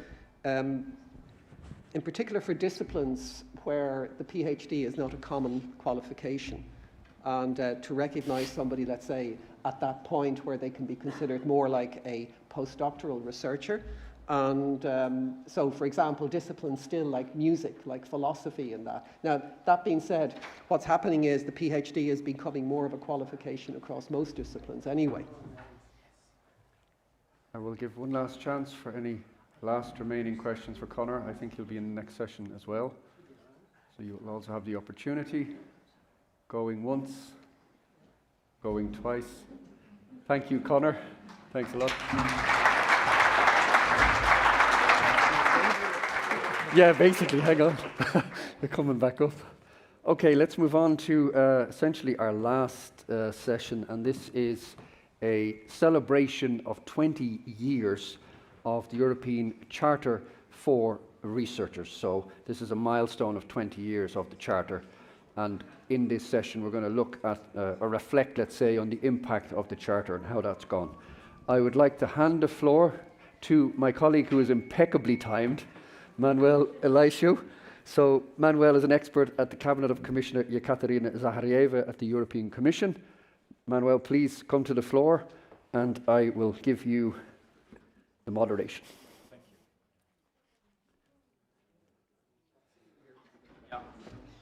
So, good afternoon, everyone. It's good to be here on time for a change and to see so many friendly faces. I think we should get right to it. I won't make any speeches, and we should start immediately with this next session, where I am going to call our distinguished panelists to begin with Conor, who has just been up here. Please, Conor, return. And then I would ask Fulvio to join us also in the panel. Fulvio, how are you? Good to see you. That's the difficult... Oh, no, you have some steps. Great.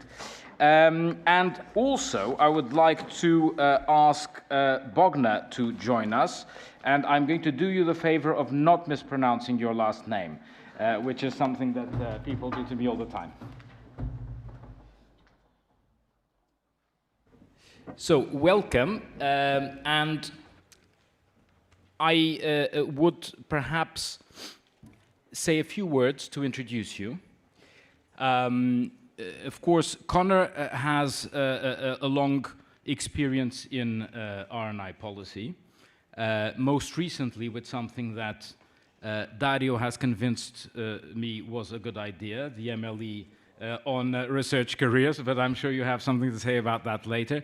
But you do bring a unique set of skills to dealing with the European Commission, as we can see in the picture. And I think there we can see that you are definitely well equipped for chairing the mutual learning exercise. Then Fulvio. Fulvio, of course, you also have a unique set of skills dealing with the Commission because, of course, your field of expertise is parasitology. And so, from that point of view, I think we're in good hands. And Bogna, you of course have a unique. No, the jokes are over. I assure you. No, we're only getting started. You of course have experience with being on the ground, so to speak. Poland being the ground in question, and as of course NCP, your experience as an NCP, and with the EURAXESS, which is super important for us, of course.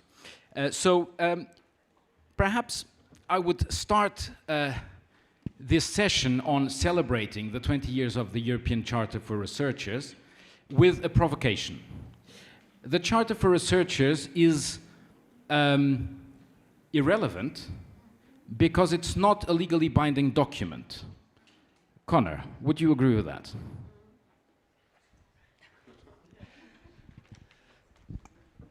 No, I wouldn't. And I think you have to look at the history of the Charter to understand why it's not irrelevant, because it didn't fall out of the sky. And one of the things that's important to keep in mind is that the Commission was funding research from the 1980s. When you could go back to the 50s with the coal and because there was research in coal and steel. But let's say, and then Euratom in the later 50s. But they were funding in what were let's say, the precursors of the framework program. But there was no policy behind this. There was broad kind of industrial policy, competitivity, but nothing concrete.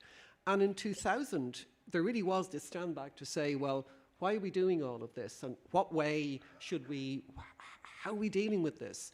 And as part of that, one of the issues that was raised was that even within the programs, the mobility program as it was called then, the Marie Curie program, researchers had major problems in going from European country to European country, even with problems about work permits, salaries, social security, taxation, all kinds of fundamental problems. Visa problems for people coming from outside of Europe, obviously, as well. And this was, in a way, the birth of the single market for the free movement of knowledge and people, based on the original, the 1992 single market for the free movement of goods. And it was at that point that really policy started to develop.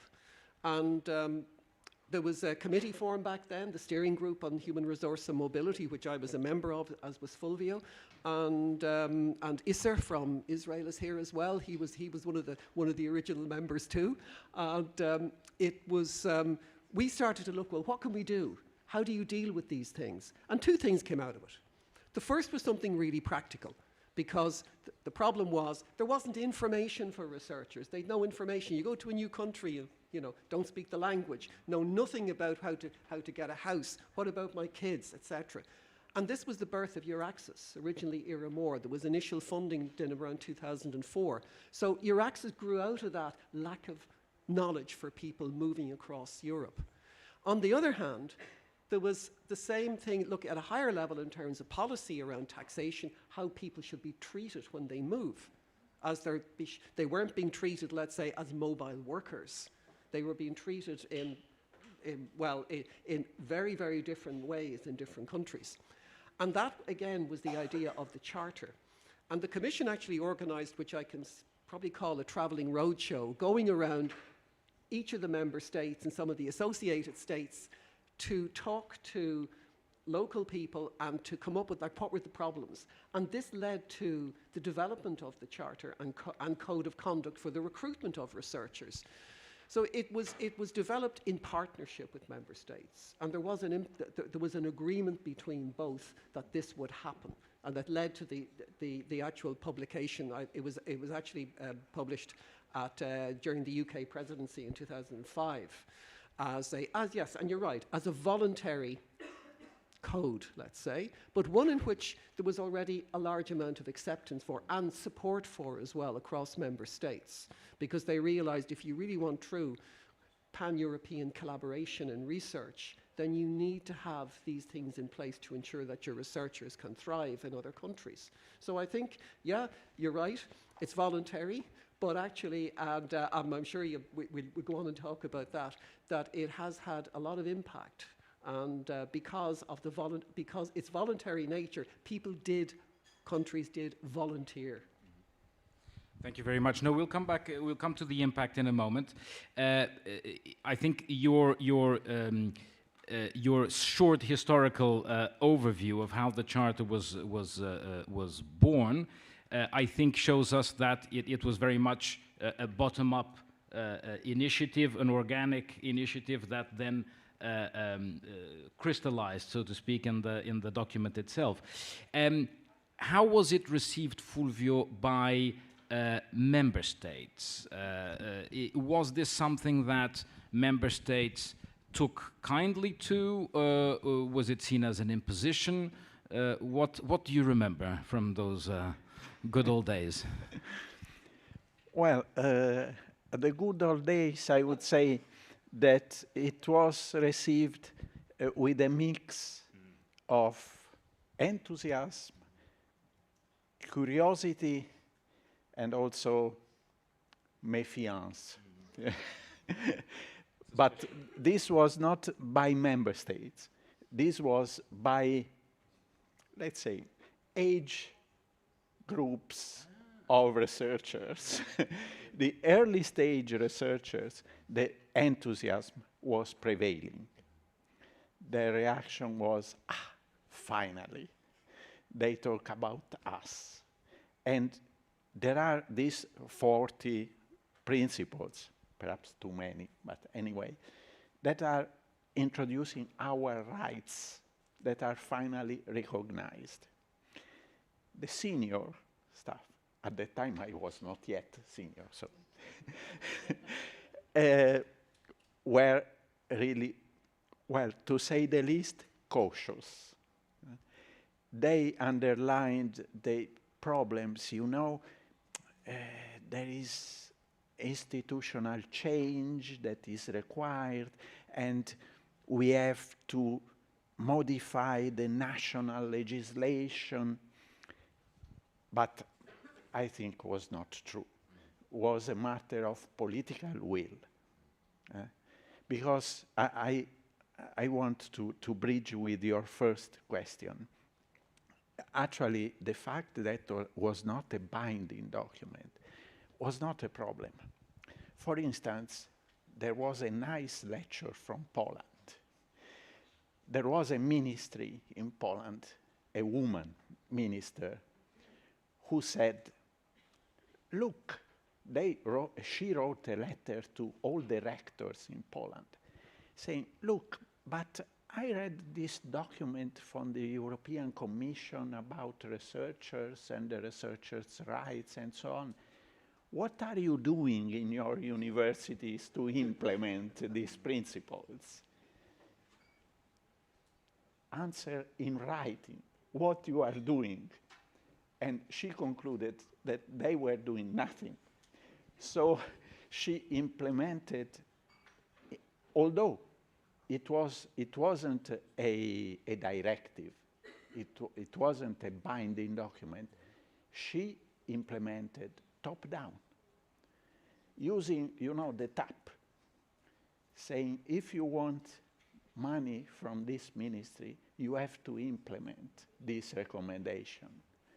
And, well, things moved. I think Poland is the second country. Dario showed the numbers this morning. And in Poland, the institutions adopting the human resources strategy for researchers, so in a way is implementing the principles of the Charter, is very high proportion. So I think this is That is a very interesting piece of information that I didn't know, but I think we could learn a little bit more, Bogna. In Poland, from what Fulvio said, there was quite a strong, let's say, almost implementation. Perhaps the word is too strong, but what can you tell us? Well, at first it was not so strong before, but the enthusiasm was great from the very beginning, because in 2006, right after the Charter and Code was published, the Conference of Rectors of Higher Education Institutions, which is a representative body of those institutions in Poland, signed a kind of propagation and promotion of Charter and Code, saying, wow, this is something that we should implement, that we should promote. So that was the first. Of course, I can remember those days, and as Fulvio said, it was mixed feelings. You know, many researchers told me those days, well, it's a fairy tale. We will never reach this paramount of research career development. But as Fulvio mentioned, then we had strong promotion from the ministry, from Professor Lena Kolarska-Bobińska, who wrote this famous letter, which was entitled, "What have you done for the Charter and Code?" Do not ask what the Charter and Code would do for you, but what have you done for that? So yes, there were days, and then in the evaluation system, in the act of financing of the higher education establishments, we have put the additional points for endorsing the Charter and Code. So which caused the highest number. It was like 60 organizations within a year endorsed the Charter and Code, which was great. Indeed. And I think this brings us to our next topic of conversation, which is the impact itself, the impact of the Charter, beyond what were the hopes at the time.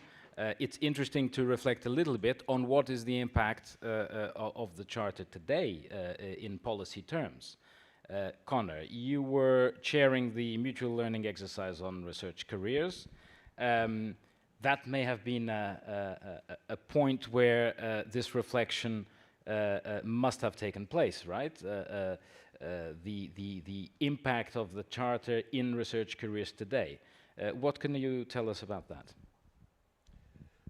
Well, I think that one of the things we saw in the mutual learning exercise was the impact already in place in different member states, and how different parts had advanced more than others. I mean, to the point at which, as you know, in the new Charter, it is a charter. The Code of Conduct for Recruitment is not separate anymore. And that was because back in 2005, that was a major issue. It was very hard to move because it was very hard to get jobs. It was very closed systems within countries. And but I think if you look at the impact, if I would look at it, say I mean, let's say, I would say not enough has been done. I mean, a lot more could have been done, but I think we would all agree on that. The second thing is that for me, one of the important impacts of the Charter and Code was that it brought about change within institutions, in particular in universities. Universities had always, and still do to a large extent in many cases, operated that you got the academic and in the administration. And both despise one another usually, and the administrators looking at the academics as a group who simply do what they want and pay no attention to rules, financial controls, etc. And the academics look at the administrators as a bunch of bureaucrats and who get in the way of letting them do what they want to do. But for example, the Human Resources Excellence in Research Award, that brought together the two. To get that award, you must work together. You must get HR working with research. And that has brought about a much greater mutual understanding between the two groupings, which I think has been really, really positive in terms of impact of the charter. So that is something which is, it's not as obvious, but it is, the process has brought that about, because that's how they have to get, where they have to work together to do that. I mean, I can say from a national point of view in Ireland, I would look back then in terms of how researchers were treated. For example, at that stage in the early 2000s, postdocs were not even employees. They simply were paid. They were not seen as members of the staff at all. They were invisible. And that changed completely. And they were brought fully into the taxation, fully into the recruitment system.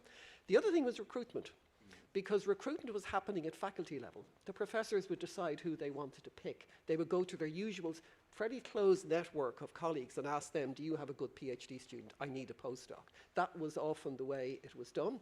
And of course, that develops inbreeding. But by moving it to a more central way, which is what happened for many universities, it opened up the system, made it more competitive. And I mean, I'd look at European level that I think a lot more could have happened there. It was integrated into the Horizon 2020 model contract as a requirement, but I don't know if it was ever monitored as such. It was there, but I don't know if there was ever any impact around that. And the only part of the program where it really had an impact was in the Mary Skłodowska-Curie actions, clearly. But that was, but I do think it did have some significant impacts, for sure. Thank you very much. Indeed, one of the things that would come to mind is the HR award, of course, the Marie Curie, the model grant agreement, all of these things. Fulvio, if you had to put your finger on what you think was the main impact, the main achievement of the charter, what would it be? And Bogna, you can start reflecting, because I'll ask you the same thing. Well, you know, as researchers, we know that the most difficult thing is to demonstrate a cause-effect relationship. But we have some evidence that indicate, if perhaps don't demonstrate, but indicate that there is a relationship between the implementation of the Charter principles and the improvement of researchers' conditions. For instance, Spain is the country where that has the highest number of institutions implementing the human resources strategy for researchers. I think Spain is the country who has the most advanced legislation in terms of researchers' working conditions. I think, from what I read, because during the mutual learning exercise I had to read the Spain Ley Orgánica per la Universidad and Ley de Ciencia. And these are, they have no matching legislation in other countries in Europe. The way the law is written and the content of the law is not the typical, you know, the way the laws are written. It talks to the people and says, we Spanish citizens, we have the duty to invest in research, to invest in researchers. And they say clearly we have to decrease the number of short-term, of fixed-term contracts, and we have to move towards tenure-track-like careers. So I think these two things, they go together. So you think that the charter had something to do with it? Yes. I'm happy with correlation. I don't need causality. I'm a lawyer, so that's enough. Huh? Correlation. Association is enough. We are more than happy. Absolutely, absolutely. Bogna, a little bit the same question to you. I mean, what is for you the most, what comes up in your mind as the most important impact? And it doesn't have to do necessarily with Poland. Yeah, of course. Well, agreed that it's difficult to show the causation, but we may see, I can see through those 20 years, the shift of why the research profession is thought. What Connor mentioned. Yeah, I still can remember the times when the recruitment of the young postdocs was just like, because we are looking for someone who is nice and know what to do. And now we have law. Already not bad, I would say. Now we have in Poland law, which forces the institutions of higher education and research to put all the research positions on EURAXESS website. Well, it is a huge shift, you must believe it. That's our country. And the other thing is, maybe it's more than a feeling. You know, it's kind of zeitgeist. You know, the young researchers, maybe when I talk to them, they might not exactly know what is a European Charter. They might not even know the name, but they already know by heart the rights and obligations which are resulting from the Charter. So it's something that impacted the society at large, I would say, the research society, these people who already changing their minds and thinking the other way. And coming back to your first question, this is not legally binding, but we cannot, for now, we cannot think about laws without, on research career, without having back in mind the charter for the researchers. And I think when you talk about impact in terms of shaping the way that careers are perceived, the way that they are structured, the way recruitment takes place, I think these are huge changes, but they are not immediate. They happen over time. I think it's time to speak a little bit about the future. The charter is 20 years old, so at 20, it's a funny age, right? Because it's that age where people think that they're fully grown, but they still do foolish things. So, what can be the future in terms not just of the charter, but also in terms of taking forward the policy of improving research careers? And perhaps I would mention one initiative that we have under preparation, the ERA Act, which is going to be about not just research careers, but certainly about research careers.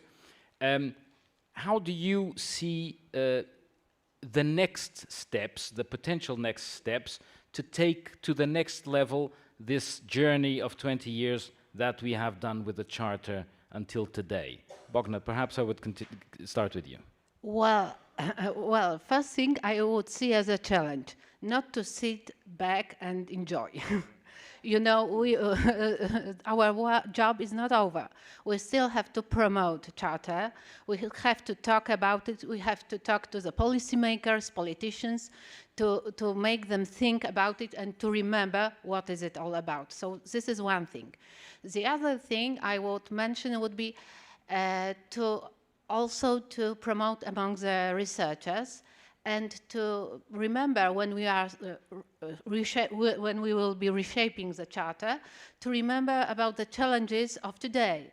For example, we have had this discussion on research assessment throughout the last few years, but still now the AI challenges are coming, so maybe somehow we could address them in the reshaped Charter. So the Charter should not only answer the things that already happen, but the things that would that might happen in the near future. So to be always on actual and actively answering the needs of today. So making it, in a way, the Charter future-proof and ensure that it responds to the challenges. One of the things that I think is a challenge today especially when we look at what's going on elsewhere in the world and the geopolitical challenges that we are confronted with, is to position Europe as the most attractive place in the world for researchers, for science. How can we do that with the Charter, with other instruments, moving forward from here? Fulvio. Well, first of all, compared to other research systems in the world, we have the Charter. I think we are the only one having the Charter, the European Charter for Researchers. And we must be consequent on that. We must place researchers at the center of the scene. You see,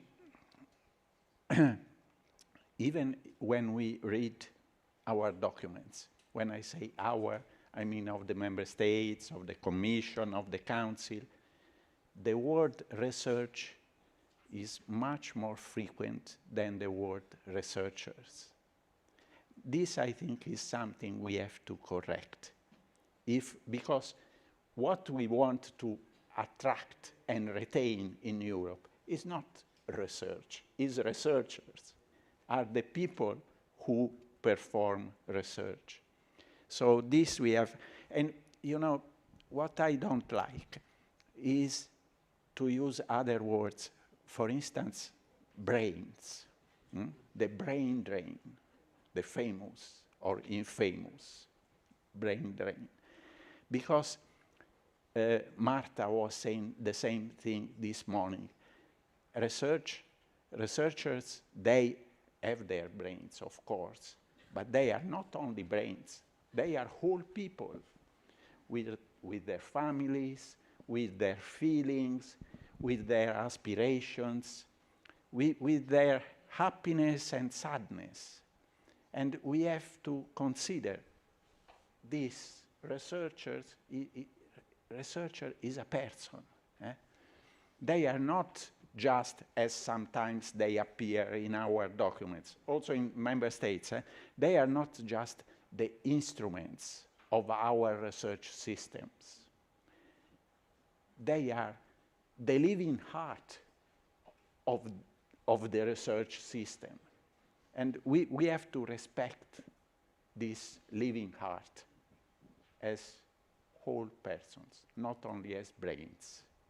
And I would say that it is the only aspect of the ecosystem that the ecosystem cannot live without. Everything else eventually you can replicate, or you can try to cooperate, but without the researchers, without the talent, you have nothing really. Connor, a little bit the same question to you. What can we do in the future? What can we do to make the Charter more current and addressing the challenges that Bogna was saying? What can we do to make it, to ensure that it's serving the needs of the researchers, not just the research? What is missing? What could we do?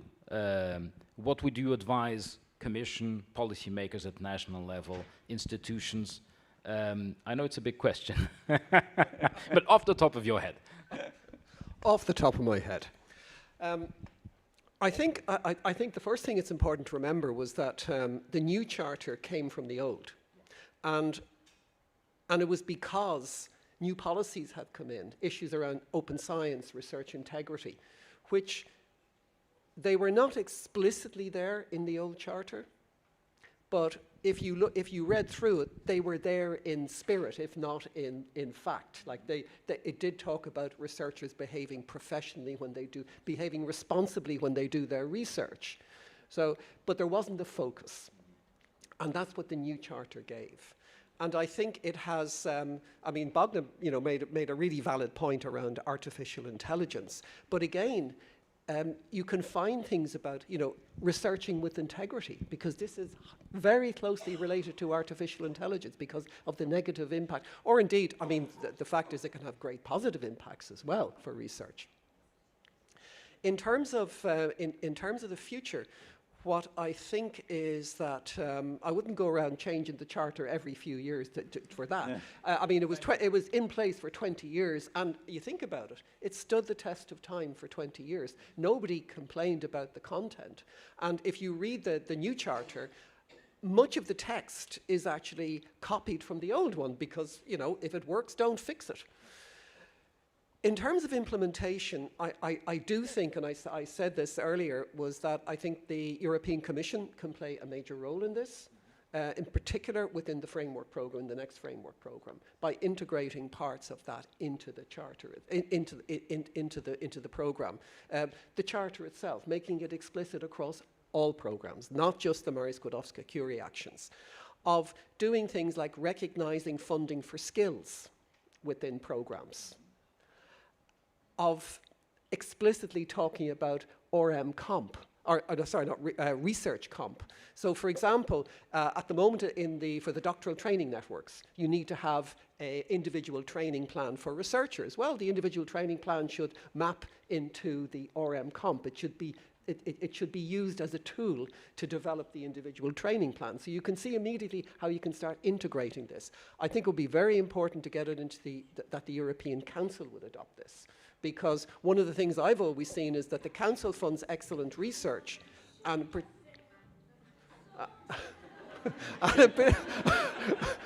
in particular for a there's a hard. They're testing the music for afterwards, I think, at this stage. Yes, yeah. But in particular for the starting investigators, they need leadership training. Because that's what their role is going to be. They need those type of skills. I think though there's another thing that I would see well, for me, it came up yesterday. I'm going to wait a minute because maybe Gareth will get that music stopped.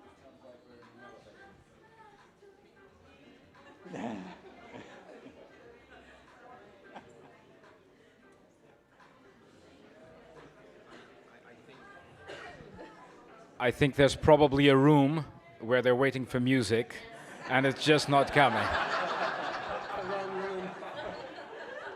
So where's the music? It's back. Okay. No.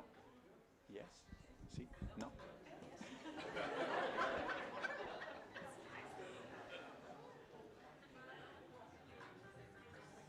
Well, we were told that this is the ballroom.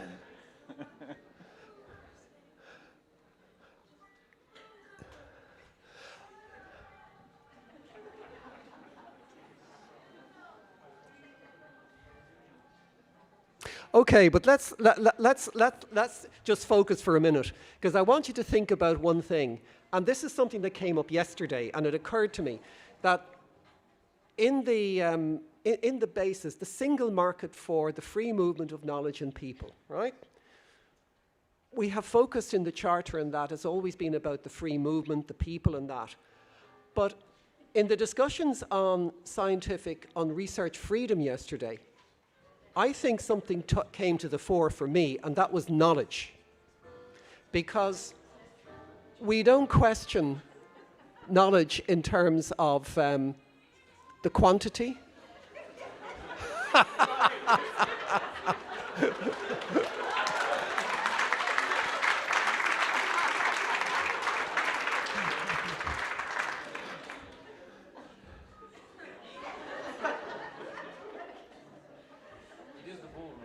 It is a ballroom. But we don't question knowledge in terms of the quality of the knowledge or the quantity of the knowledge or for whom it's being created. I mean, we haven't. There was always, let's say, this inbuilt trust in what you were getting in terms of knowledge. They doesn't agree. She doesn't agree. And, but think about this.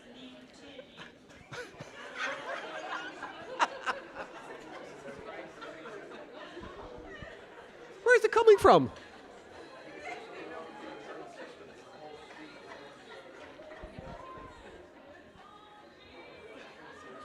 everything is put in.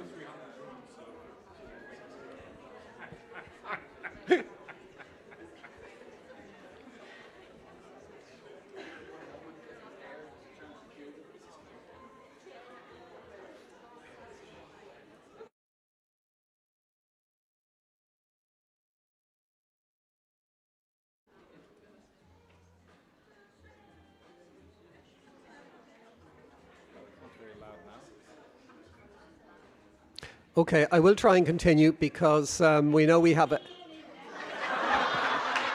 She's listening to me.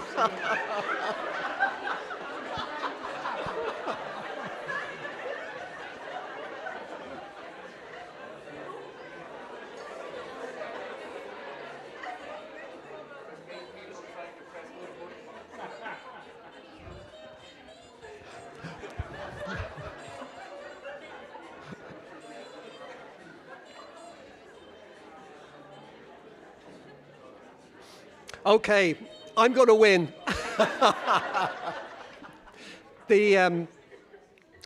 There's, as I said, there's very little discussion around the quantity, the source, the quality of knowledge. And I think this is something which is directly related to the Charter for a number of reasons. One, and I think this was discussed yesterday, in systems where governments restrict research, they restrict the funding for research in particular, but they also restrict the type of research that can be carried out, that academics, institutions also self-regulate what research they do for lots of different reasons, because whether it's foreign interference, whether it's believing they should not get into a certain area that is too controversial in society, that restricts the freedom of research, but that restricts the production of knowledge in quantity and also in quality. But on quality, there's another issue, is that, and it's one of these unintended consequences of policy, open science was to be open, we're open to music as well, but it was to be open access to all publications. But as a consequence, what did the publishers do? They simply switched. Says, "Grand, we'll open the publications, but we'll charge you 10,000 as an author processing charge." So we'll flip it.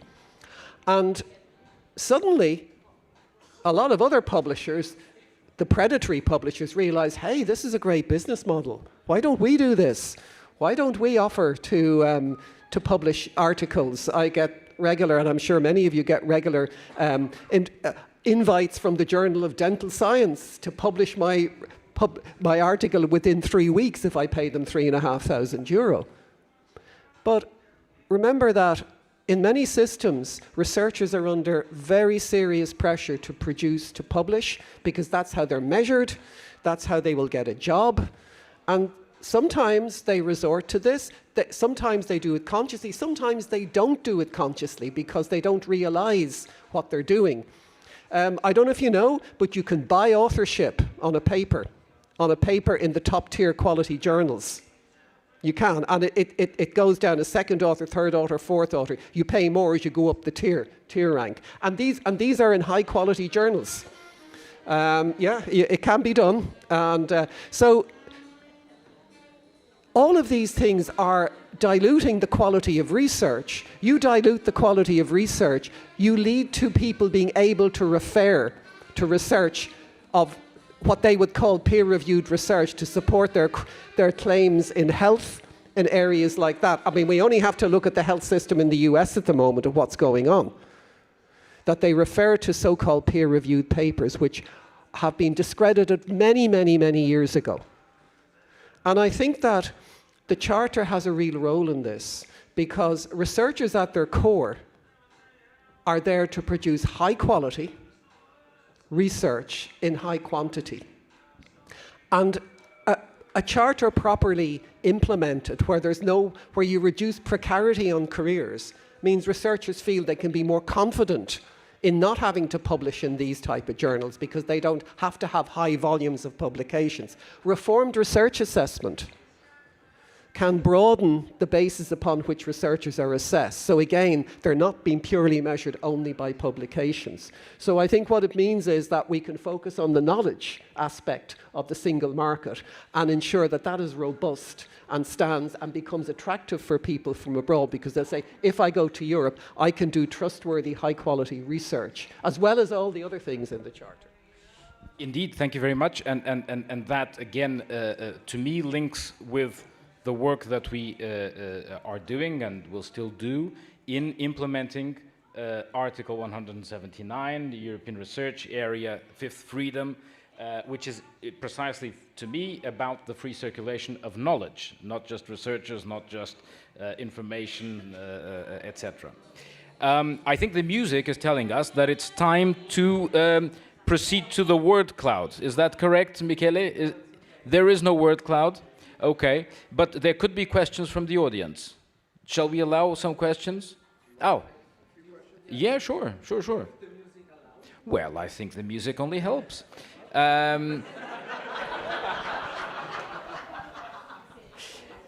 So, in writing or singing, we have some questions. How is the new European Charter for Researchers implemented in the HR Ward application? Well, is this something this is something for tomorrow? Is it? So we keep it in the fridge. How to align student employee status of PhD candidates across Europe. This is actually probably something for the ERA Act, for us to reflect in the ERA Act. And as you were saying a moment ago, you're saying the Council should adopt the Charter.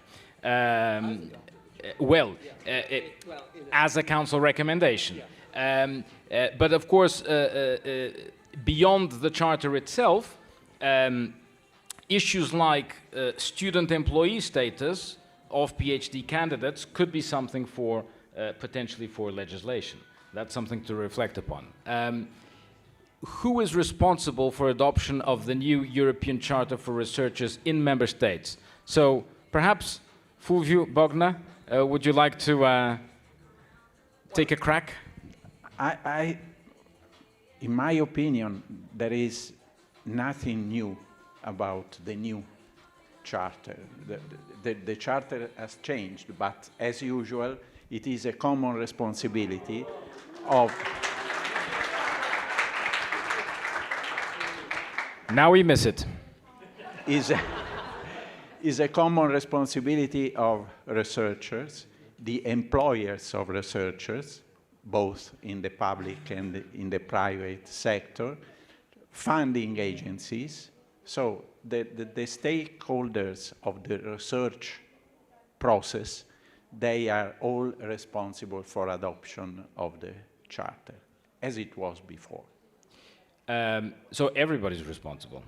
Yes. At the end of the day, all the actors of the ecosystem are responsible for putting in place the.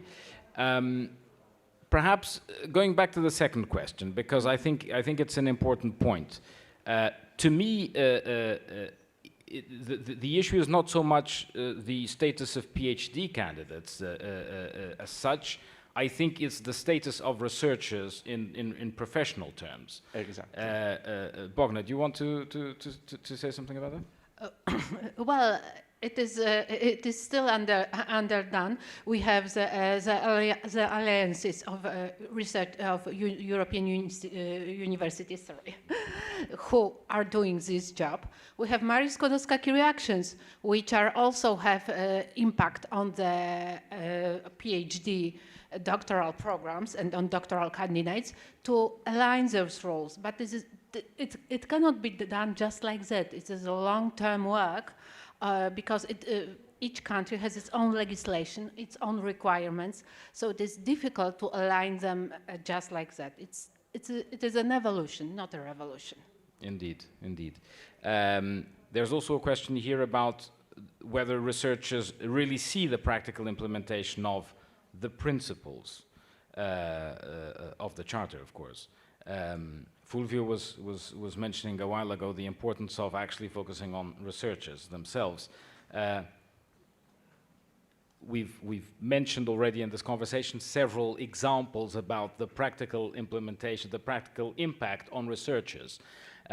But do you want to say something about that? How do researchers see in practice what the Charter does for them?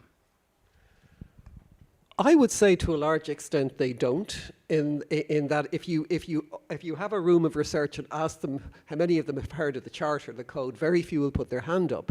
But unbeknownst to them, they have felt the impact, because the impact has been over time to ensure that they're proper for, certainly for the majority, they're employees of the institution with pension, social security, all the proper rights as any other staff member of the organisation.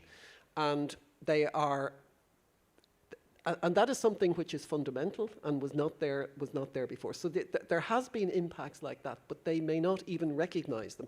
The one good thing is that in the process for the Human Resources and Research Award, one of the key parts of it, especially in the site visit and the whole process, is the engagement of researchers at institutional level. So that there's that during site visits you meet with the PhD candidates, the R2, the R3, the R4, to get their opinions. And another thing I would see across Europe is that there has been an increase in organisations. I mean, organisations like Eurodoc, like organisations for research staff associations across European universities have increased over time. For Pil down there has something to say. Yeah. And so I think, yeah. Thank you. Yeah, so mine is actually on the, I'm again for Peel and I'm again from Eurodoc. My comment is actually on the previous, on the legal status of PhD candidates, where you disregarded the importance of it. And we are really interested in what work is being done on ensuring that in all EU member states, that it is legally possible to employ PhD candidates, because we still have member states in the European Union where it's not legally possible to employ someone as a PhD candidate, meaning that EU funding can go to subpar conditions of professional work. And that's worrisome for me, and also in that sense that there's not benchmark what they then are paid in stipend. I agree with Connor. Most researchers, early career researchers to senior career researchers, they don't see the day-to-day effects of the Charter, but it has changed the landscape enormously. Like, I think we all know that, and just having these conversations is very meaningful. Thank you.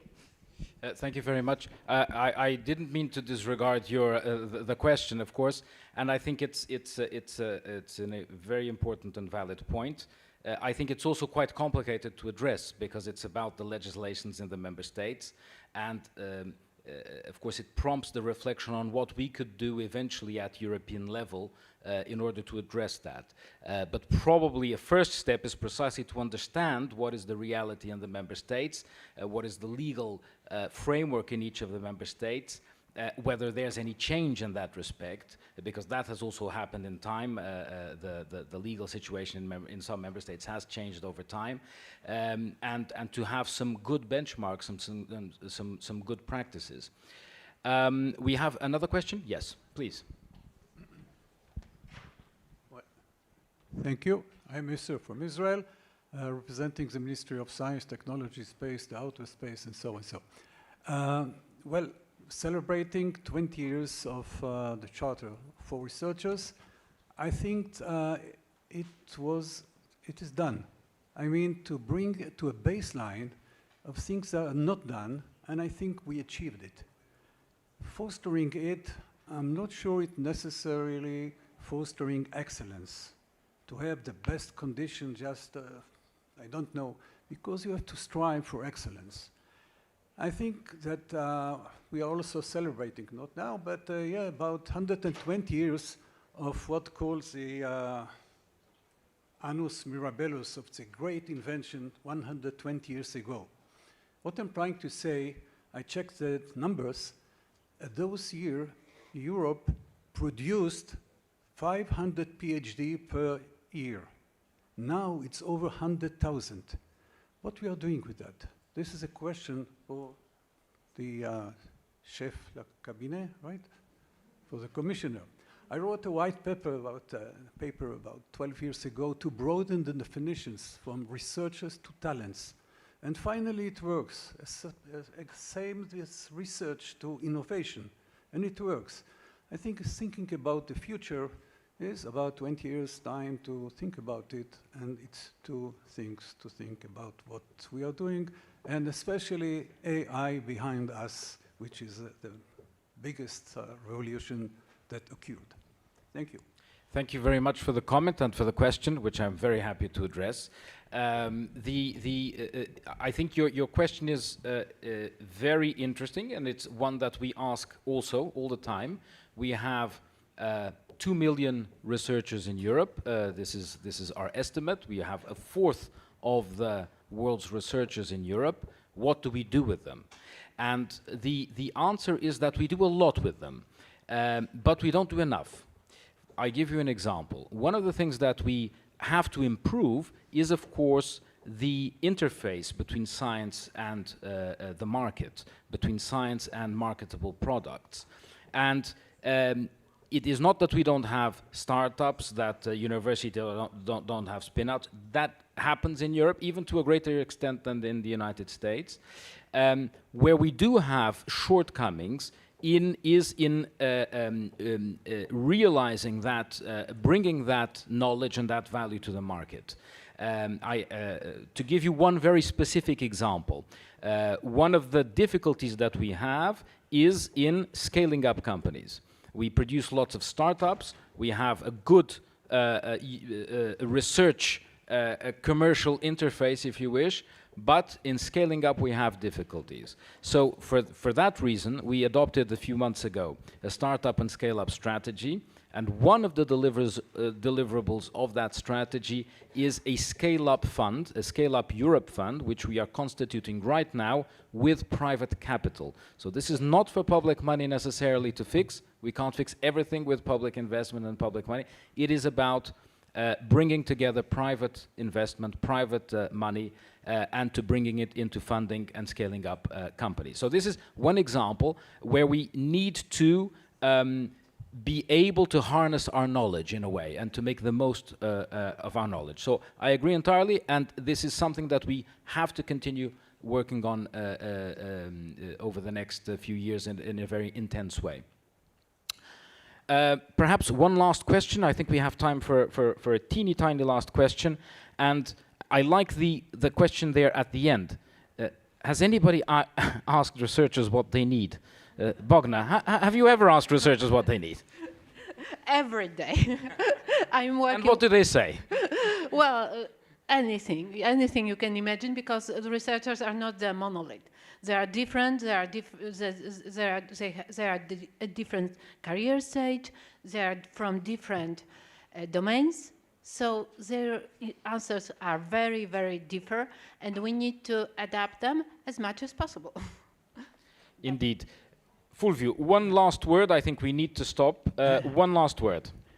Well, the third question is an important one, and we can answer because the mutual learning exercise that has been quoted repeatedly today has involved also a survey addressed to researchers in the 16 participating countries, exactly to know what are the needs. And not surprisingly, the answer was first, predictability of careers. So the lack of is a need. The second was the improving diversity and inclusion in the research domain, that there are progresses, but is not yet enough. And the third was the reforming the assessment system, because the diverse career paths are not sufficiently valued in the assessment process. So we listened to the needs of the researchers. And we're working on it. Connor, one last word of wisdom before we close. Well, I think that I would fully agree with Fulvio on that last point there, that researchers are and must remain the centre in terms of the Charter itself. But I would think that what we have now is an impetus that we didn't have before for the implementation of the recommendations, the Council recommendations. And I think from that point of view, we should see accelerated progress. And it was really impressive today when Dario put up on the screen all the things that have happened over the last year, the RM comp, all the various different things. And these now provide a platform for the future. And I would hope too that when Horizon Europe comes on stream, we will see a lot of integration of these things which will boost it forward. Thank you. Thank you very much, Bogna, Fulvio, Connor. Thank you for joining me here on stage and for being available today. And thank you for listening, and thank you for the music.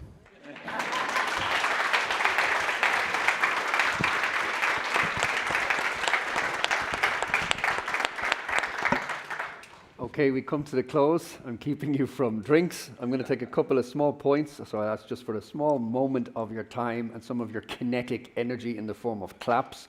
First of all, thanks to all of you online, wherever you are, and those of you on site for participating so actively and engagingly. So thank you. Two, I'd like to thank a lot of our colleagues at the European Commission who put a lot of work into organising the conference and managing all of the sessions, including Magda De Carli, Vera Neugaard, we have Maria Mezzanero, Anna Saip, Carolina Canivanu, Sanchez, Dario Capozzuto, Slaven Mislencevic, and we have, of course, many other colleagues all working on this. Lastly, we have colleagues that were here in the room helping us, a good few of them. We had Jada and Jacopo coordinating, Ben and Jerome running around, and Roman taking pictures and videoing all of us. We had Sami who saved us from the music, so thank you.